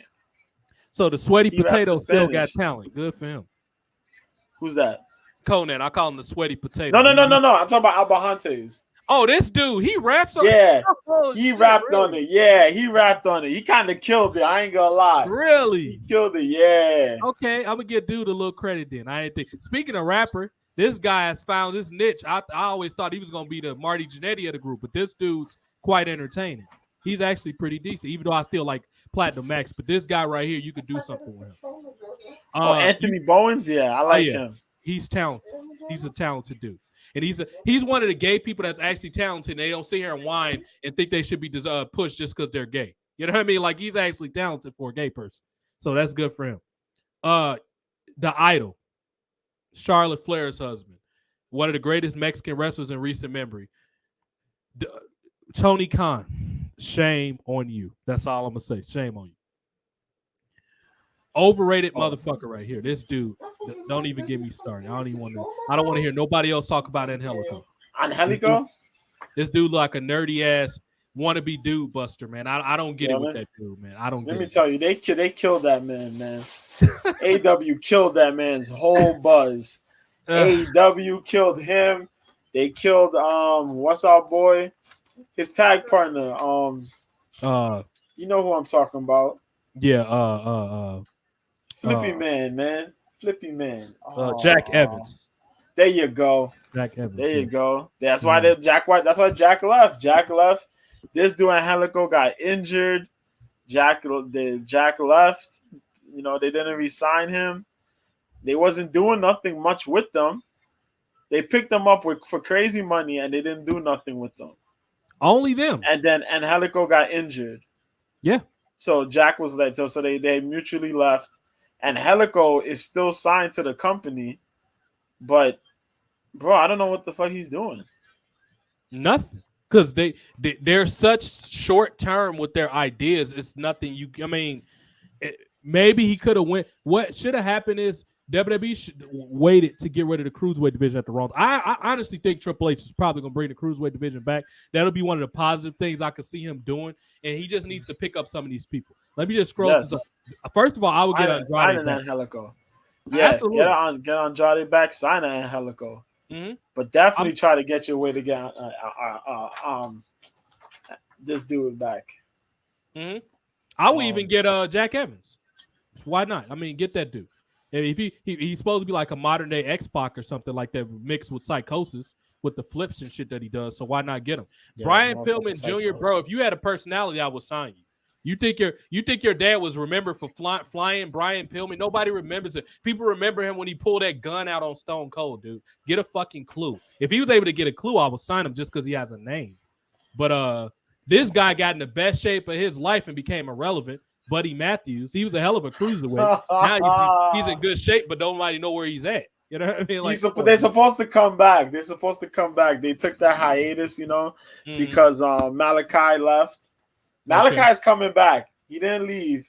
He took an absence. He took a step back, but he's supposed to come back. So him, Brody Lee, and Buddy will all come back. Yeah. Okay. Part storyline thing. Yeah, I Hopefully y'all get over, but I wouldn't be surprised if they didn't. I got a lot of mixed feelings on Colt Cabana, man. He probably could be a decent writer someplace, but when you got his type of body, man, I don't know what much. And then it don't work well outside of like a WWE system. He's designed for like WWE.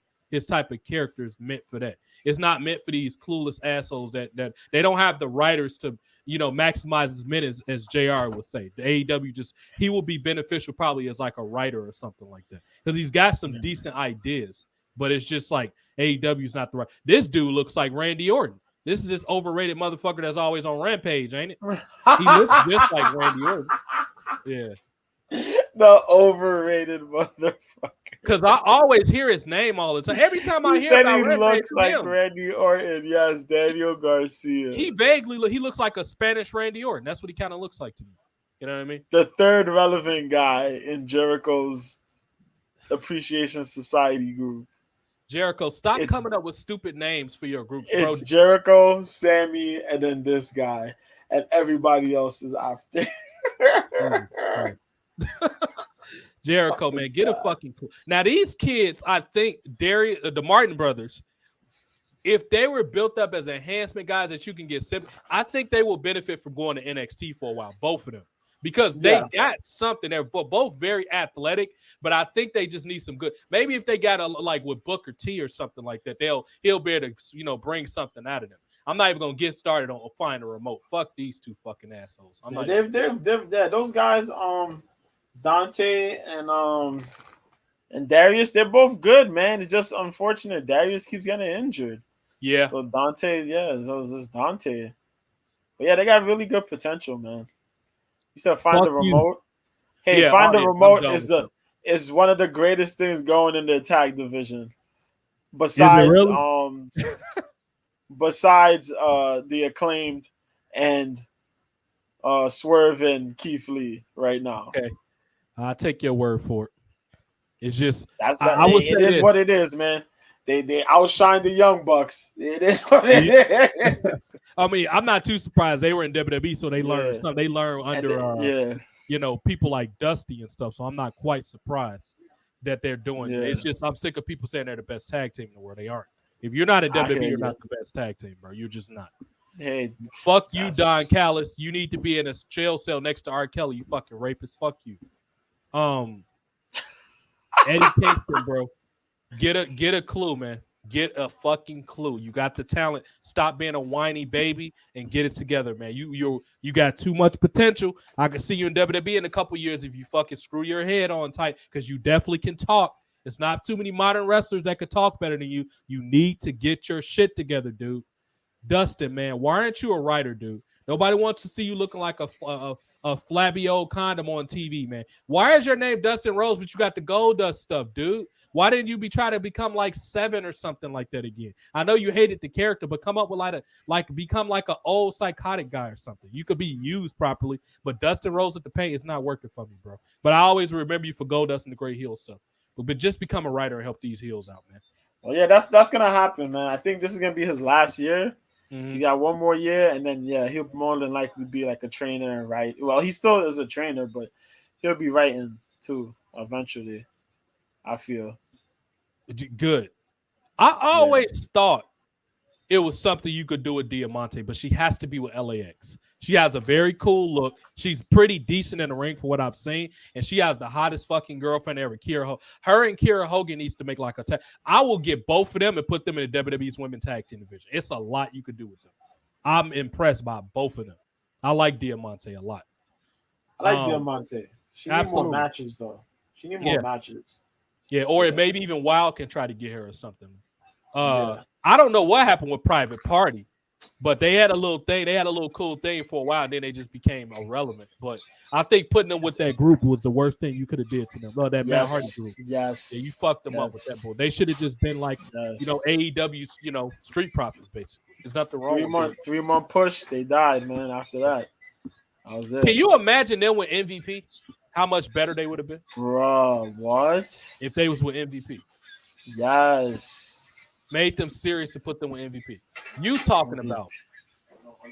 No, I'm sorry. I'm gonna get back to sexy ass Jade Cargill in a minute. Hook, another person that will benefit from being in the NXT system. He has a very smart father named Taz. He's a great athlete, and he understands how to get people to hate him. Hook, and Taz, for the love of God, please, when y'all contract is up, get your son out of that company and go to NXT. Please. Taz always been pretty smart. He's never upset Triple H. He's always jobbed Triple H. I'm pretty sure Triple H doesn't have much of a problem with Taz because Taz never really tried to, one-up him or nothing like that. Please get your son out of that pathetic company and take him to NXT. Please. They can use somebody like Hook. You talking about the closest thing to a female Lex Luger. And her reps are, you fucking assholes. Oh, she's sloppy in the ring. Bro, she's still young. She's still young. She has nothing but time. Jade Cargill is a prodigy that's not me. And it's a lot you can do with her under the right writers. She's another person that needs to get the fuck out of AEW because they are wasting her time in this company. Marissa says, where's Shabazz Jenkins? You got to text him and tell him to get on, Marissa. I think he's fluffing boys and he's fluffing boys. He's fluffing boys in Florida right now somewhere. I don't know what he's doing. He's buttering up babes in Bermuda. I don't know what Jason is. Well, he's copping some fish tacos. Yeah, he's getting fish tacos. He might be on the toilet somewhere. As he always say, I'm taking the Browns to the Super Bowl. That's what he always say. Jay Lethal. Did I? AEW definitely benefits from having him. I'm not sure how much he's on TV these days, but they benefit from having him. Yeah, they managed to put him on TV pretty well. Have him with these matches. He had this little feud with Wardlow, Samoa Joe. Now his thing with Darby Allin. I guess he probably talked to higher ups there and talked about his frustrations because he wasn't doing much for quite a while. and now all of a sudden, he's getting that TV time. So yeah, it looks like Keep it. just being you, man. Jay Lethal, keep it Yeah. like you're. I mean, you doing your thing. Jamie Hayter, she's talented. I think just with time, she's going to be good. Yes. Jake Roberts, man, dude, I don't, man, you couldn't get Vance Archer over, man. I don't got nothing to say about you, bro. I don't know, man. You need to go back with DDP or something, dude. Hager, another disappointment, man. After the Real Americans, you just became a frat boy rapist after that, man. It's no Jake salvaging this man's career, son. Jake Hager has been one of the biggest disappointments because you got to think about how long he's been there, Yeah, and he hasn't gone over really with anything nope, other than the inner circle. yep. He ain't wrestling for no titles. He wasn't really in a solo real feud with anybody.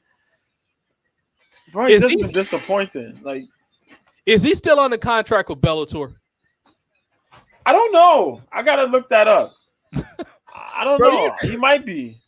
You just became irrelevant in every way. At least you had something with Bellator. Now, if you're gone, man, you don't have. I mean, I don't You even don't know got much. I don't even know what to say. They even still got this guy. Yeah, see, they still got a dude. Huh? Yeah. Chris Statlander. Hold on. Statlander. Before I get to Statlander, what the fuck happened to Kip Sabian? What this dude became? This man hanging out with Frank Ocean or some shit. What the fuck he got going on? Like this dude, he got a character change or something. Yeah, he became just this guy. He got a good couple week push too, and now like he's back on dark again. I'll tell you, that's that AEW push. They gave him like a 3-month push. He came back. He was feuding with Pac for a little bit. He was on All Out for the the Atlantic title, was it? The AEW Atlantic Championship. After he lost, we never seen him on TV again. That was it. Yeah, 3-month push. That's another Fuck thing that with guy. AEW. Yeah. Bro, you buried Miro, man. I'll never forgive you for that, dude. I'm sorry, man. Y'all got more titles than transgenders, man. Y'all got more titles than transgender pronouns. I don't even know what to do with AEW at this point, man. All these titles. Chris Statlander is somebody I'm very impressed by. She's got a gimmick. She knows how to stat. I like Statlander. I think long term she needs to go to another company though. Kiera Hogan, the very beautiful. She's a great talker. And we already talked about her with Diamante, so I'll keep it short. But Kiera Hogan, get the fuck out of AEW while you still can. Lance Archer, when you got a tramp stamp, that's pretty much what my respect for you stops at, dude. I don't got nothing to say to you, man. Oh God, the tramp stamp. Yeah. This fucking dude is in AEW. I remember he was getting his ass whooped on the main roster. The most irrelevant you were is when relevant you were is when you was getting choked out by Cross when he debuted, man. Unless y'all gonna make him a David Ruffin impersonator, make him a cuck David Ruffin. Other than that, ain't nobody going. Come on, man. He already looked like him. His name is Leon Ruffin, and he looks like David Ruffin. Just make him a David Ruffin. Make it his gimmick. His wife is always leaving him, and he's paranoid. Like this, he could have been in the 24/7 division with Drake Maverick. Like y'all got to know how to be creative with these people, man. He has a gorgeous wife. She's a referee in WWE. But yeah, they should have made him a cuck. That's what his character should have been. He looks just like the actor that played. Matter of fact, he looks like the real life David Ruffin from the Temptation. Layla Hirsch is also very talented. I remember when I first saw her in NWA.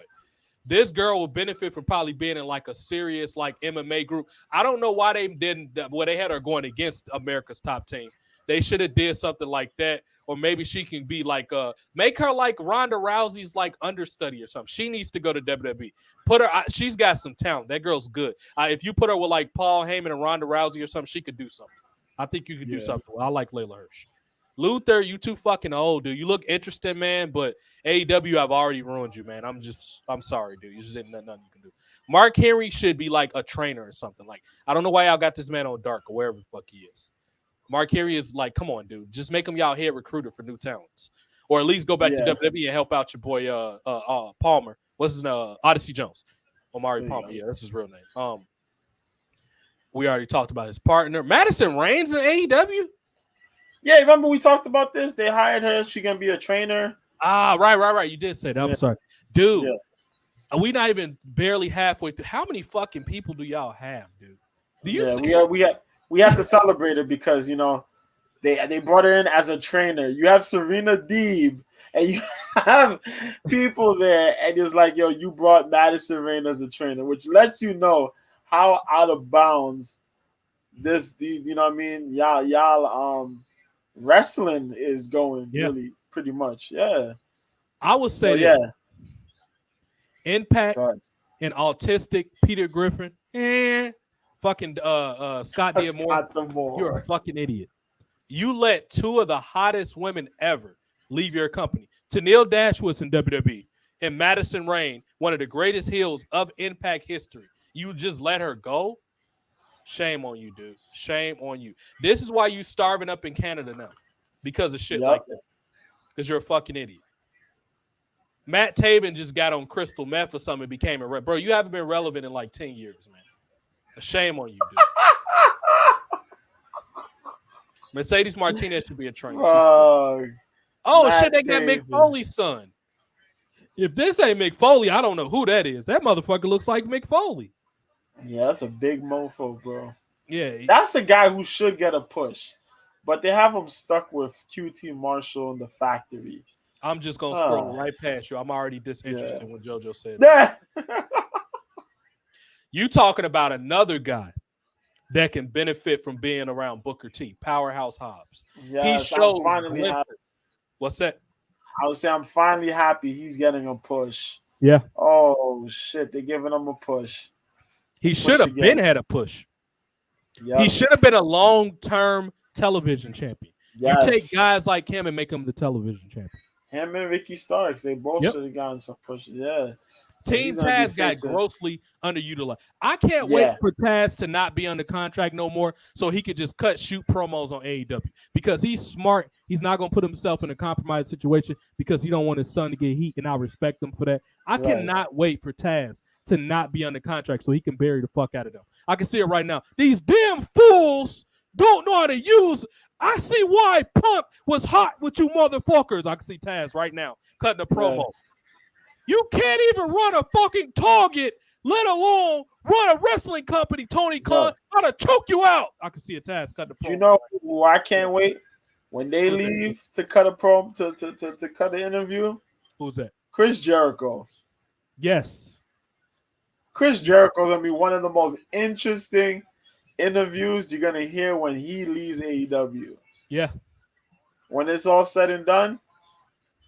Because I don't know for the life of me, you know what's going on, and you still not talking bad about AEW. I know he's going to talk some shit. I know he's going to talk some shit because all the money he made in WWE and still could talk crap about Vince McMahon and whoever he was with. Dog, he is going to go off. You know what's funny? Yeah, man. Go ahead. Chris Jericho obviously is inevitably going to be in the WWE Hall of Fame someday. He's probably, once his contract is up, he's probably going back to WWE. I wouldn't be surprised if WWE earlier this year had a contract where they let Impact Wrestling people come over and NWA people. Jericho's probably going to be in the Royal Rumble next year, the one that's coming up. He's probably going to be in. I will not be surprised if Chris Jericho's in the Royal Rumble because he's going to show you why he can do whatever he wants and you can't do nothing about it, Tony Khan. Because he's still cool with Vince. They text him. He was on the fucking WWE Austin's podcast. So you know he's still cool with WWE. So it's just like you already know JoJo's 100% right. When he leaves, he's gonna take a dump on y'all, as y'all should, because y'all are absolutely idiotic. Now let me scroll. I'm gonna get back to this row because there's a couple talented people up here. I just want to because his eye caught me. That's Dolph Ziggler's brother because I recognize the last name. You talking about a guy that got off on murder in some type of way, found a job in wrestling. He needs to go to WWE and be with Dolph Ziggler or something, or put him with Miz or something like that. And he can get so much heat because this guy, fucking the only person I know that did this is Boosie Badass. This man beat a murder and is out walking as a free man. This is crazy to think about it. But fuck you. I just want to make sure I hovered over you for a while. Fuck you, dude. QT Marshall. QT Marshall. Now you talking about two absolutely gorgeous women. Red Velvet will benefit also from this. She's so talented. She's quite young, so she's got time.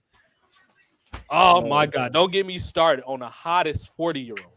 The hottest 40-year-old. Oh my God. Rebel. Dude. She's being grossly misused. She got her lit, bro. Her claim to fame is getting injured. Y'all got her injured instead of her making her a fucking manager or something. She's hot as fuck. Y'all let her wrestle, dude. Fuck y'all. She could at least been a manager, man. And that's another thing. When Yeah. people get injured, why don't you turn them into managers? Like when how Britt Baker became the role model, how she was in the wheelchair, she was cutting the promo. They utilized her properly when she was in that feud with what's his name girl that said Tony Khan stole her weed. What was her name? Fucking Swole. Big Swole. Tony Khan stole one of his talent weed. weed. Come on, son. Ricky Starks, absolutely talented, man.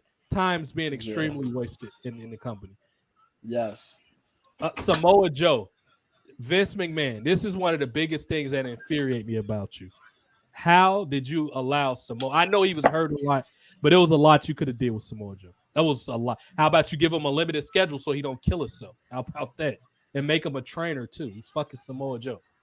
Yep. Apparently Kerrigan's brother, Kurrigan's brother, is in AEW. This dude right here, that's Kurrigan's brother from the Satnam Singh. Hey, Satnam Singh was in WWE. They let him go. And he ended up here. All these good people that could have been with Jinder Mahal, y'all just letting them go. That was the craziest part, yo. Shahid Khan is on the fucking on the roster. This nigga's his dad is on the The owner of the company is on the roster. Well, I guess Vince is also so. Okay, Vince McMahon's on this. Well, he was on his own roster. What happened to you, Ty Dillinger? What happened? He came back. But I don't know. Yeah, he came back, you know. But yeah, that's another guy who kind of fell through the cracks, right? He didn't really do much other than that feud stuff with Jericho's team. Then he was trying to fight some titles. Then he kind of just like disappeared. I don't understand it, man. You know, he got Cassie Lee, is it? Yeah. And he's okay. Formerly known as Peyton Royce, yeah. Sky Blue, she looked like she got the what's her name? She's talented. I've seen her some stuff. She's actually pretty good. She got the what's her name? Look, the Cora Jade thing. Cora Jade type, yeah. Okay, we got another Slam Master J here. Apparently, Slim J.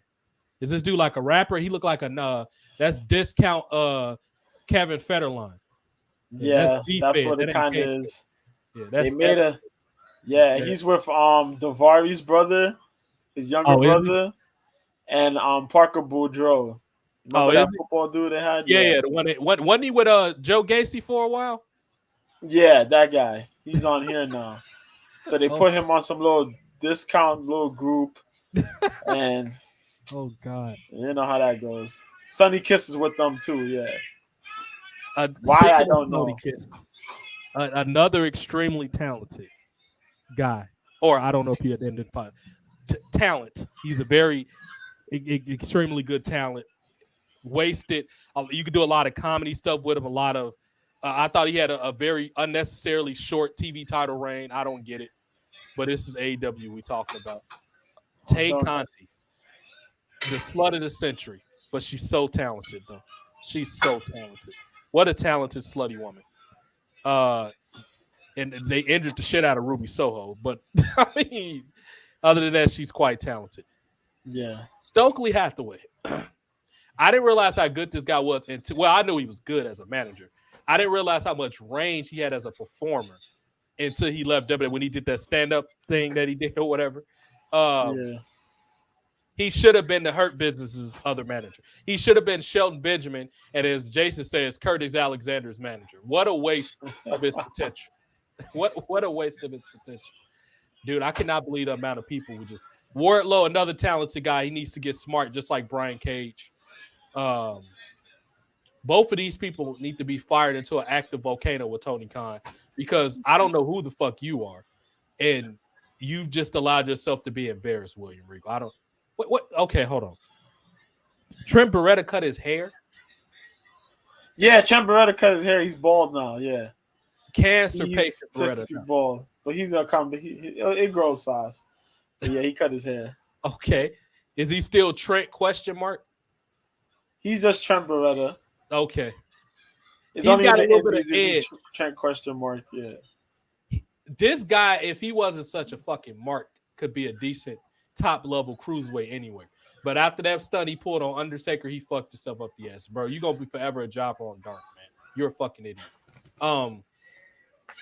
Mini Elias, he should be Elias's like little off, assistant or whatever. He looks just like Elias. Tony Nese looks like Elias, the abs guy or whatever. Yeah. Vicky Guerrero, forever talented. Thank you for everything, Queen. She's so great. W. Morrissey, another one, autistic Peter Griffin allowed to slip through the cracks. What a fucking idiot, dude. You couldn't bring back Enzo? I mean, like, come on, man. Anyway, that wraps up this ride. Willow Nightingale, thank you. She's gorgeous. I mean, a great talented girl. So, but that's where he goes with that. Last but not least, the last two things I want to hit up on before we get off because I got to eat dinner. JoJo gonna catch us up what happened on NXT tonight, and then we're gonna finish off with the UFC coverage as usual. Oh no, actually, one piece I forgot. Scarlett Bordeaux, who's from my hometown, she's from my state. Yeah. Scarlett Bordeaux was at a house show this past week. Oh my God! Yeah, I heard about that. Yeah. Go ahead. Fucking stupid fan threw a drink in her face. You lucky she didn't beat the piss out of you because Scarlett Bordeaux. You lucky Cross didn't beat the shit out of you for throwing something on his wife. JoJo, well, I don't know what this stupid ass fan was thinking, but it proves to you idiots online that don't think she's talented the amount of heat she had. Somebody actually went out their way to throw that expensive ass $15 drink on Scarlett Bordeaux, like an idiot. Exactly. Yeah. Yeah. Got themselves thrown out. Do the drink, got themselves thrown out. Yeah. And then she wrote something on Twitter. She posted it. Something about the drink. Yeah. She said, so I forgot what it was exactly, but yeah, I heard the story about it and I was shocked. I said, damn. Yeah. That's a heat magnet type stuff right there. Like, yo, you just doing what you're doing. Somebody just throws a drink at you. And I bet it was one of those fat, sloppy, multicolored hair girls that was sitting there talking about I got 37 pronouns and there's no place. It's no place for hot girls like you. I bet it was one of those ugly bitches that threw something. I'm pretty sure it was. But anyway, we're gonna pass to JoJo. He's gonna let us know what's been going on this last hour or so on NXT. Have the Mandy match happen? What happened on NXT tonight? Well, the Mandy match didn't happen yet, but they did open up with Braun Breaker versus the Lisp King himself, the guy JoJo's favorite, Von Wagner. Von Wagner. Oh. The Hunchback of Notre Dame, man. Just make How do I dislike this guy? But the match was pretty good. In the end, though, Braun Breaker won. Yeah. Backstage, he talked to Jordan Devlin, aka JD Madonna. Then Apollo Crews came up to him and talked to him real quick. Let him know that, when the time comes, I'm gonna meet up with you and we gonna fight. They doing some little segments here and there. JD McDonough wrestled Apollo. Apollo! Yeah. What else happened? They're doing a little backstage other stuff with Wendy Chu. I guess Wendy Chu and Cora Jade got a little beef going on. Okay. Yeah. The Wendy Chu thing is growing on me a bit. It is. It's starting to. Yeah, the Schism wrestled these guys, Brooks and Jansen just now. Yeah. They lost with interference due to this other girl that came in. What else? There was one thing. Oh yeah, they did the signing. The signing for Wesley versus Carmelo Hayes for the U.S. title. Yeah. I see this might be Carmelo Hayes might get the call up. He might get the call up if he loses. But that's gonna be pretty dope. What else happened? Well, other than that, I think that's it. That's pretty much been going on. I want to piggyback on what you just said about Carmelo Hayes. First of all, that's going to be a great athletic match for that title, both of them. You got Desmond Xavier versus, I refuse to call him Wesley. Fuck that shit. Unless you're going to bring in Wesley Snipes and make him his manager, I'm not going to call him that stupid ass bullshit. That's Desmond Xavier. Xavier versus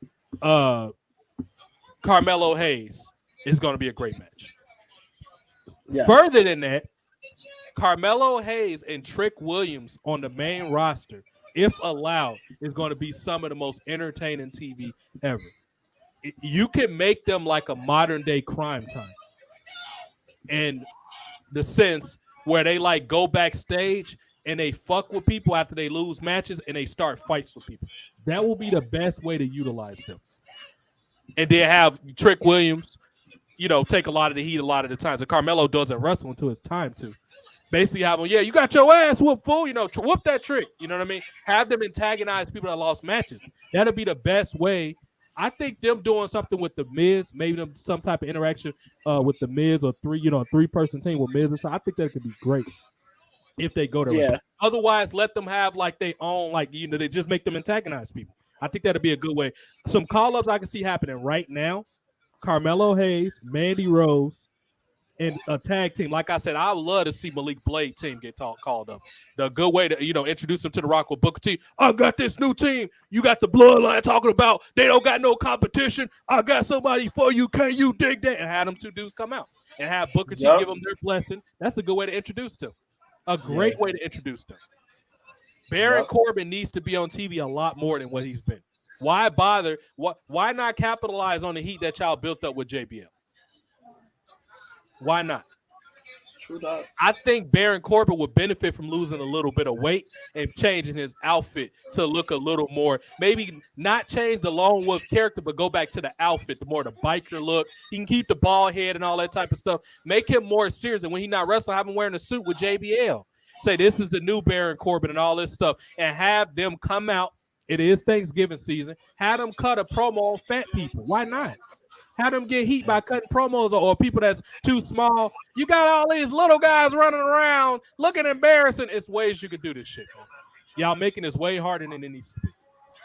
There's a lot of ways y'all can slice this. Also, last but not least, before I pass the Joe to finish up with UFC stuff, the Usos are on the thumbnail. They just broke a record and being one of the most recent long-term reigns, and it became full circle because they wrestled the New Day Friday, right?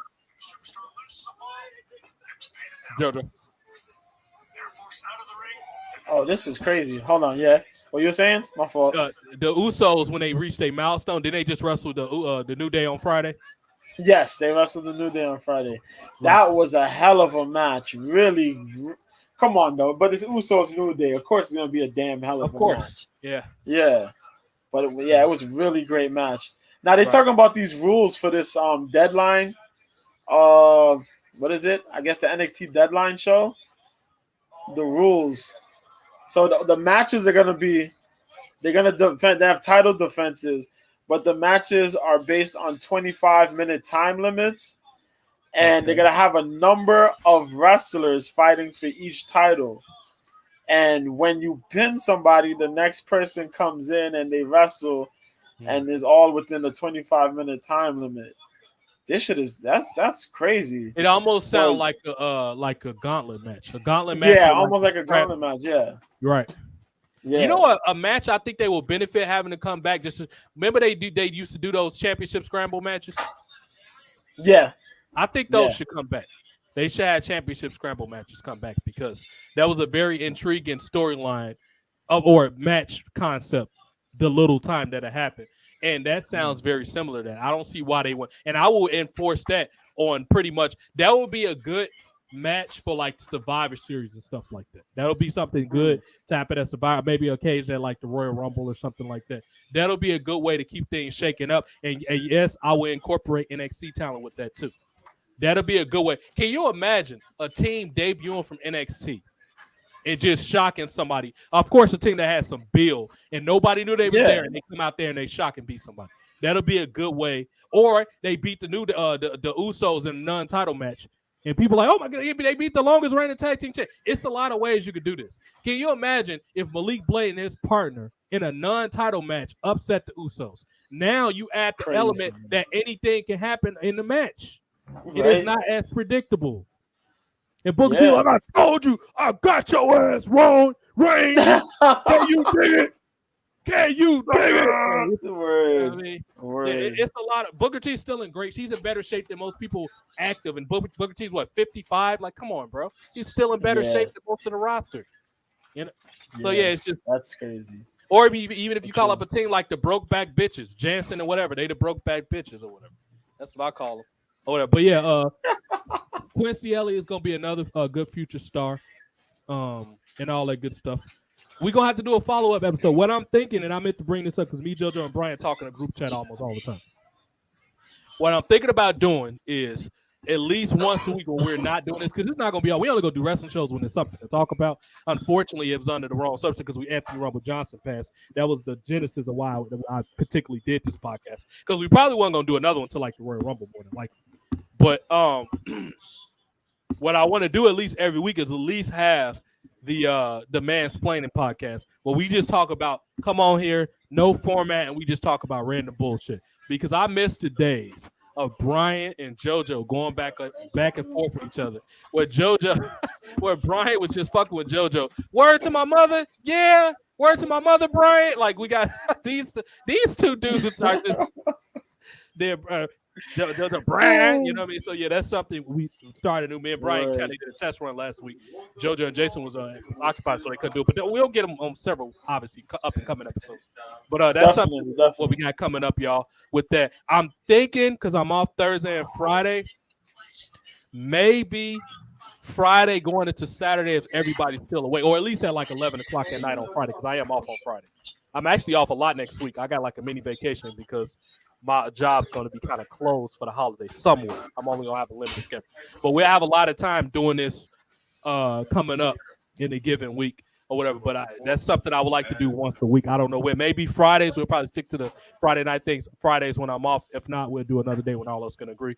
So, yeah, the Mansplaining Podcast. We want to piss people off and have a good time. So we're going to do that. And, yeah, that's what we got going on. We're going to pass to JoJo to wrap up anything that's going on with MMA, son. What's causing all this, man? What's going on with, as you said, just came off a hot week. First of all, did you get a chance to go to that? Nah, man, I didn't. I was suffering from a slight cold I had here, man. Damn. So I was kind of like, I was upset. Right.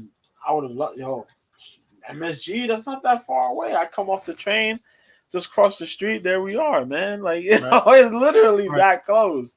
You just ride the train, you know what I mean? But, you know, I got to manage to keep up, though. I watched the press conferences, watched the weigh-ins. I got up mad early to watch the weigh-in show, you know, and then I got to, you know, sit and watch this live, man. And as you see the background, this guy right here, I'm pointing under, he won. He beat Izzy 5th round. The co-main there, you see the ladies, the champion there, Carla Esparza. She fought Weili Zhang. That's on the other side here.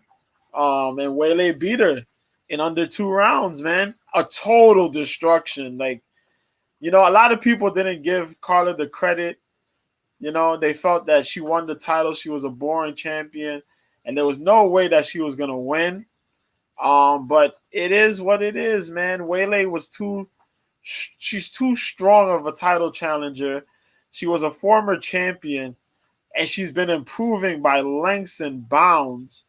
And she just totally shut down whatever strategy Carla had and submitted her with a crucifix rear naked choke, which is pretty much she had her in a crucifix, trapped one arm between the legs, and the other arm she kind of like had crucifix-wise was beating her up, but then put the rear naked choke on because Carla wasn't going to be able to defend 2 hands with one arm. So she got choked out, man. Then we had Dustin Poirier and Michael Chandler, which was fight of the night. And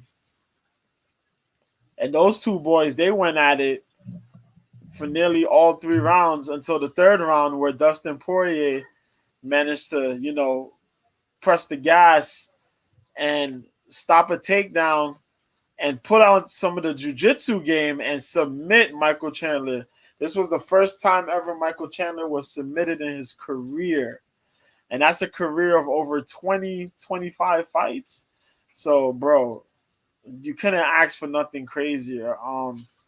Molly McCann, who had a hot streak, got squashed by Aaron Blanchfield in one round. The crowd was going crazy for Molly. They didn't know Aaron. They didn't even know that Aaron was really from New York, which had me upset over here because I'm like, how are these people booing the New Yorker and cheering for the lady from London? Like, this is crazy.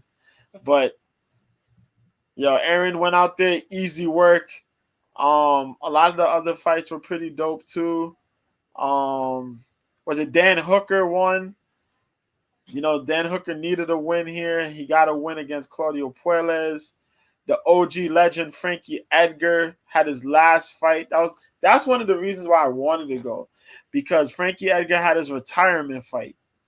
It was his final fight in his contract of his career.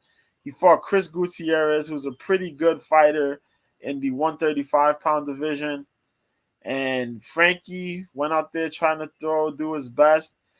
He went to sneak in to try to get a takedown, and Gutierrez timed it and caught him with a killer left knee, man. Knocked poor Frankie out cold.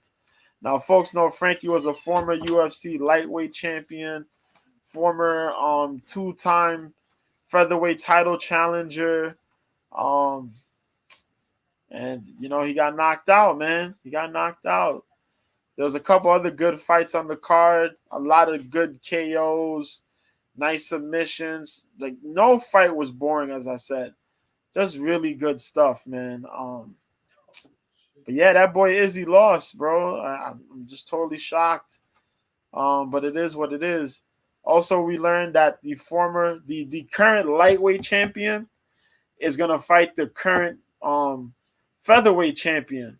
The featherweight champion is gonna move up to lightweight, and they're gonna fight in February at Perth. Perth is in Australia, so that's what we learned.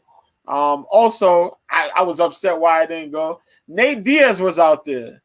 And Nate Diaz, one of Conor McGregor's training partners by the name of Dylan Danis, was out there, and he was taking pictures. Him and Nate Diaz got into a scuffle, and then Nate Diaz slapped him and his homeboy. Open hand slapped the hell out of these dudes, bro. This man always slapping somebody, man. And he was talking smack, but there's actual video out there. And the video shows Nate Diaz went up to these dudes and slapped the crap out of them. And I'm like, wow. I don't want to hear nothing you say now, Dylan. Like, bro, it's bad enough you got choked out by a security guard / chocolate maker. But now you... Yeah, Dylan Danis a while ago got tackled down and put in a rear naked choke by a part-time security guard, part-time chocolatier, aka chocolate maker. Yeah. Embarrassing. And you're a multi-time Brazilian Jiu-Jitsu champion. You ought to be ashamed of yourself. But yeah, a lot of good fights that was happening there. This week, tomorrow, you got Invicta on Friday. Invicta is on tomorrow. I was gonna say Friday. Invicta's tomorrow, man. They got a good tournament going on. You can watch that on, I think it's on YouTube. They'll have it on YouTube. Invicta Fighting Championships 50. I think it's on Fight Pass, but I also think it's on YouTube as well. Yeah, so you can catch that. They're gonna have a mini tournament going on. I think it's a mini. What is it? A mini strawweight tournament. There you go. A mini strawweight tournament. Then they're gonna have a couple other random fights on there as well.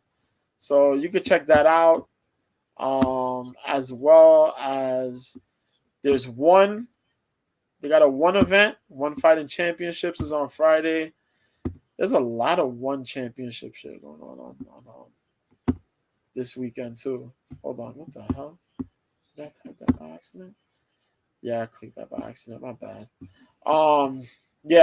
Derek Lewis is gonna be fighting Saturday. Derek Lewis is gonna be fighting Sergey Spivak on Saturday.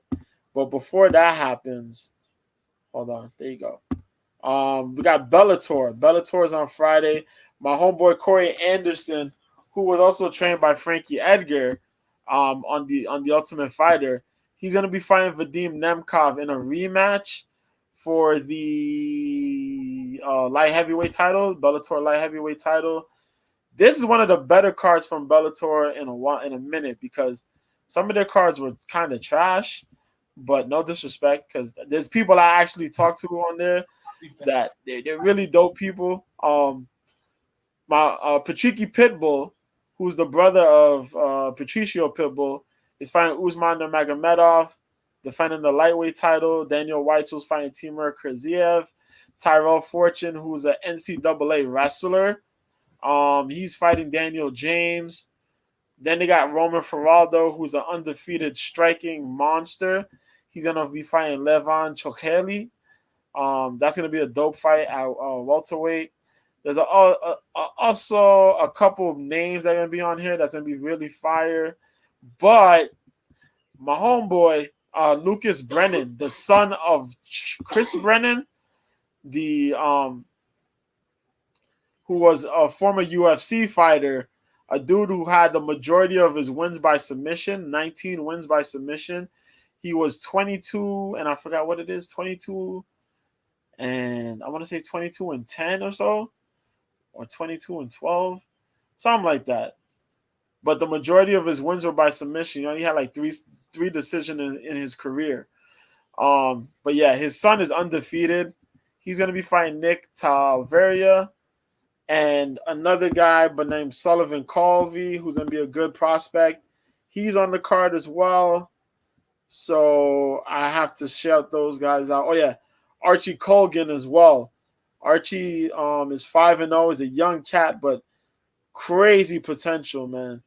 So it's only fair enough I shout those two guys out. Lucas is a really cool kid. He's about 23 right now. Young guy, man, but so fucking skilled, man. So skilled. But yeah, your boy Derek Lewis is gonna be fighting. They got one. One is insane. One on Prime Video. The strawweight title is gonna be defended.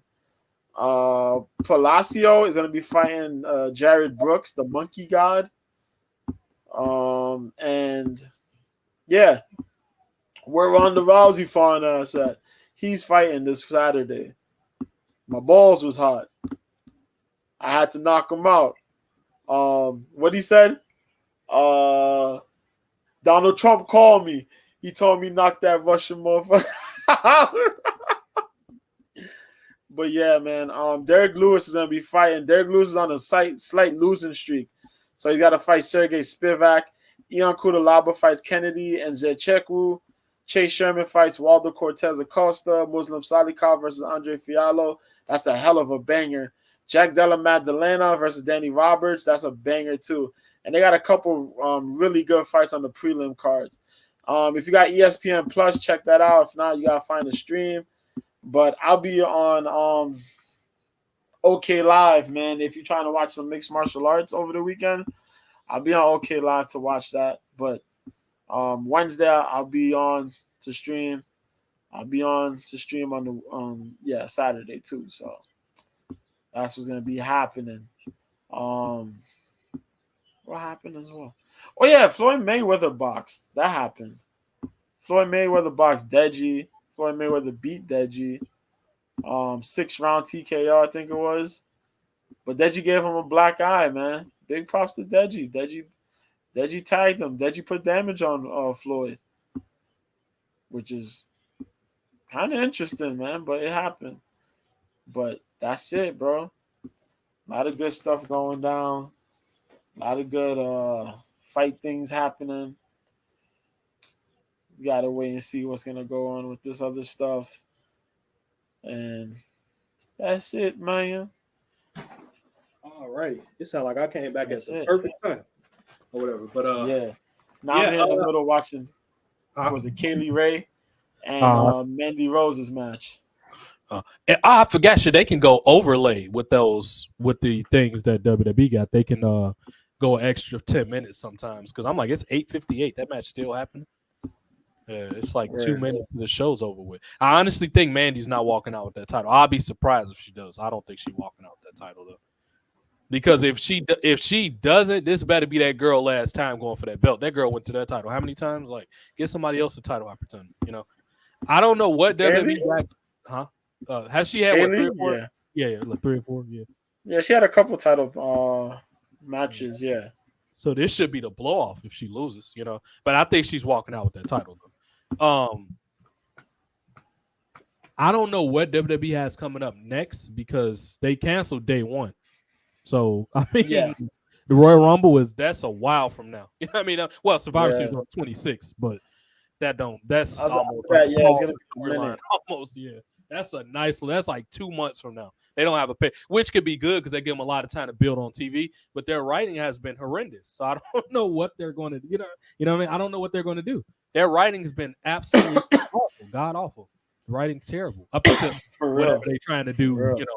Reset tonight or whatever. But y'all are still hear from us on our other podcast because we're not going to stress ourselves out about wrestling. JoJo still got his thing. Mr. B, follow him on Twitter, 1986 on Twitter. Him and Mike do their thing, I believe, every Friday, right? Cope's Corner every Friday. Friday, 9 p.m. Eastern, 6 p.m. Pacific, man. Yep. There's on the YouTube, the Facebook, the Twitter. Yep. And that's where y'all catch Butterman more than here. A lot of the times, Jason's usually with JoJo. When he doing MMA, Jason pops up over there. So that's where y'all will find him at the rest of Jason's on the weekends. Yeah, he just comes over here when he got time to come over here. But like he's generally because him and JoJo are bigger UFC fans than I am. I like UFC, but I'm a casual UFC fan. Yeah, but even then, I don't see him like that. Sometimes he don't show up. Right, he don't show up. He be showing up more for like the Bellator shows. He's more of a Bellator person. Gotcha. Yeah. Okay.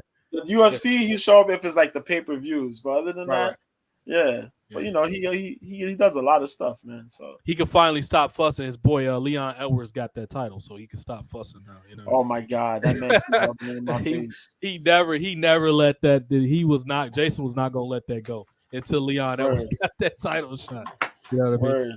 Yeah, but we're gonna let y'all slide. I gotta go ahead and get dinner. I have to work tomorrow too, so I'm going to. I gotta work in the morning, which doesn't happen very often. But tomorrow I'm working in the morning, so I'm probably gonna be going to sleep earlier than I usually do. So yeah, as always, PX Connect, man. Thank you for having him on here. Brian, you hold the butter as always. JoJo and Brian, they ain't told y'all, but they working on something. It's called Word to Your Mother Butter. It's coming out soon or whatever. Word to your mother butter. Golly. Can you imagine? Yeah, that'd be great. It would taste so good, make you want to slap your mama with butter. You know what I mean? But yeah, y'all can catch us both on Twitter or somewhere. We always got something going on, man. And I'll catch y'all again soon when we got something to talk about. In the meantime, son, I'm gonna hit you up on the text as always, y'all. And of course, yo. I'm Rich, biatch. Night, y'all.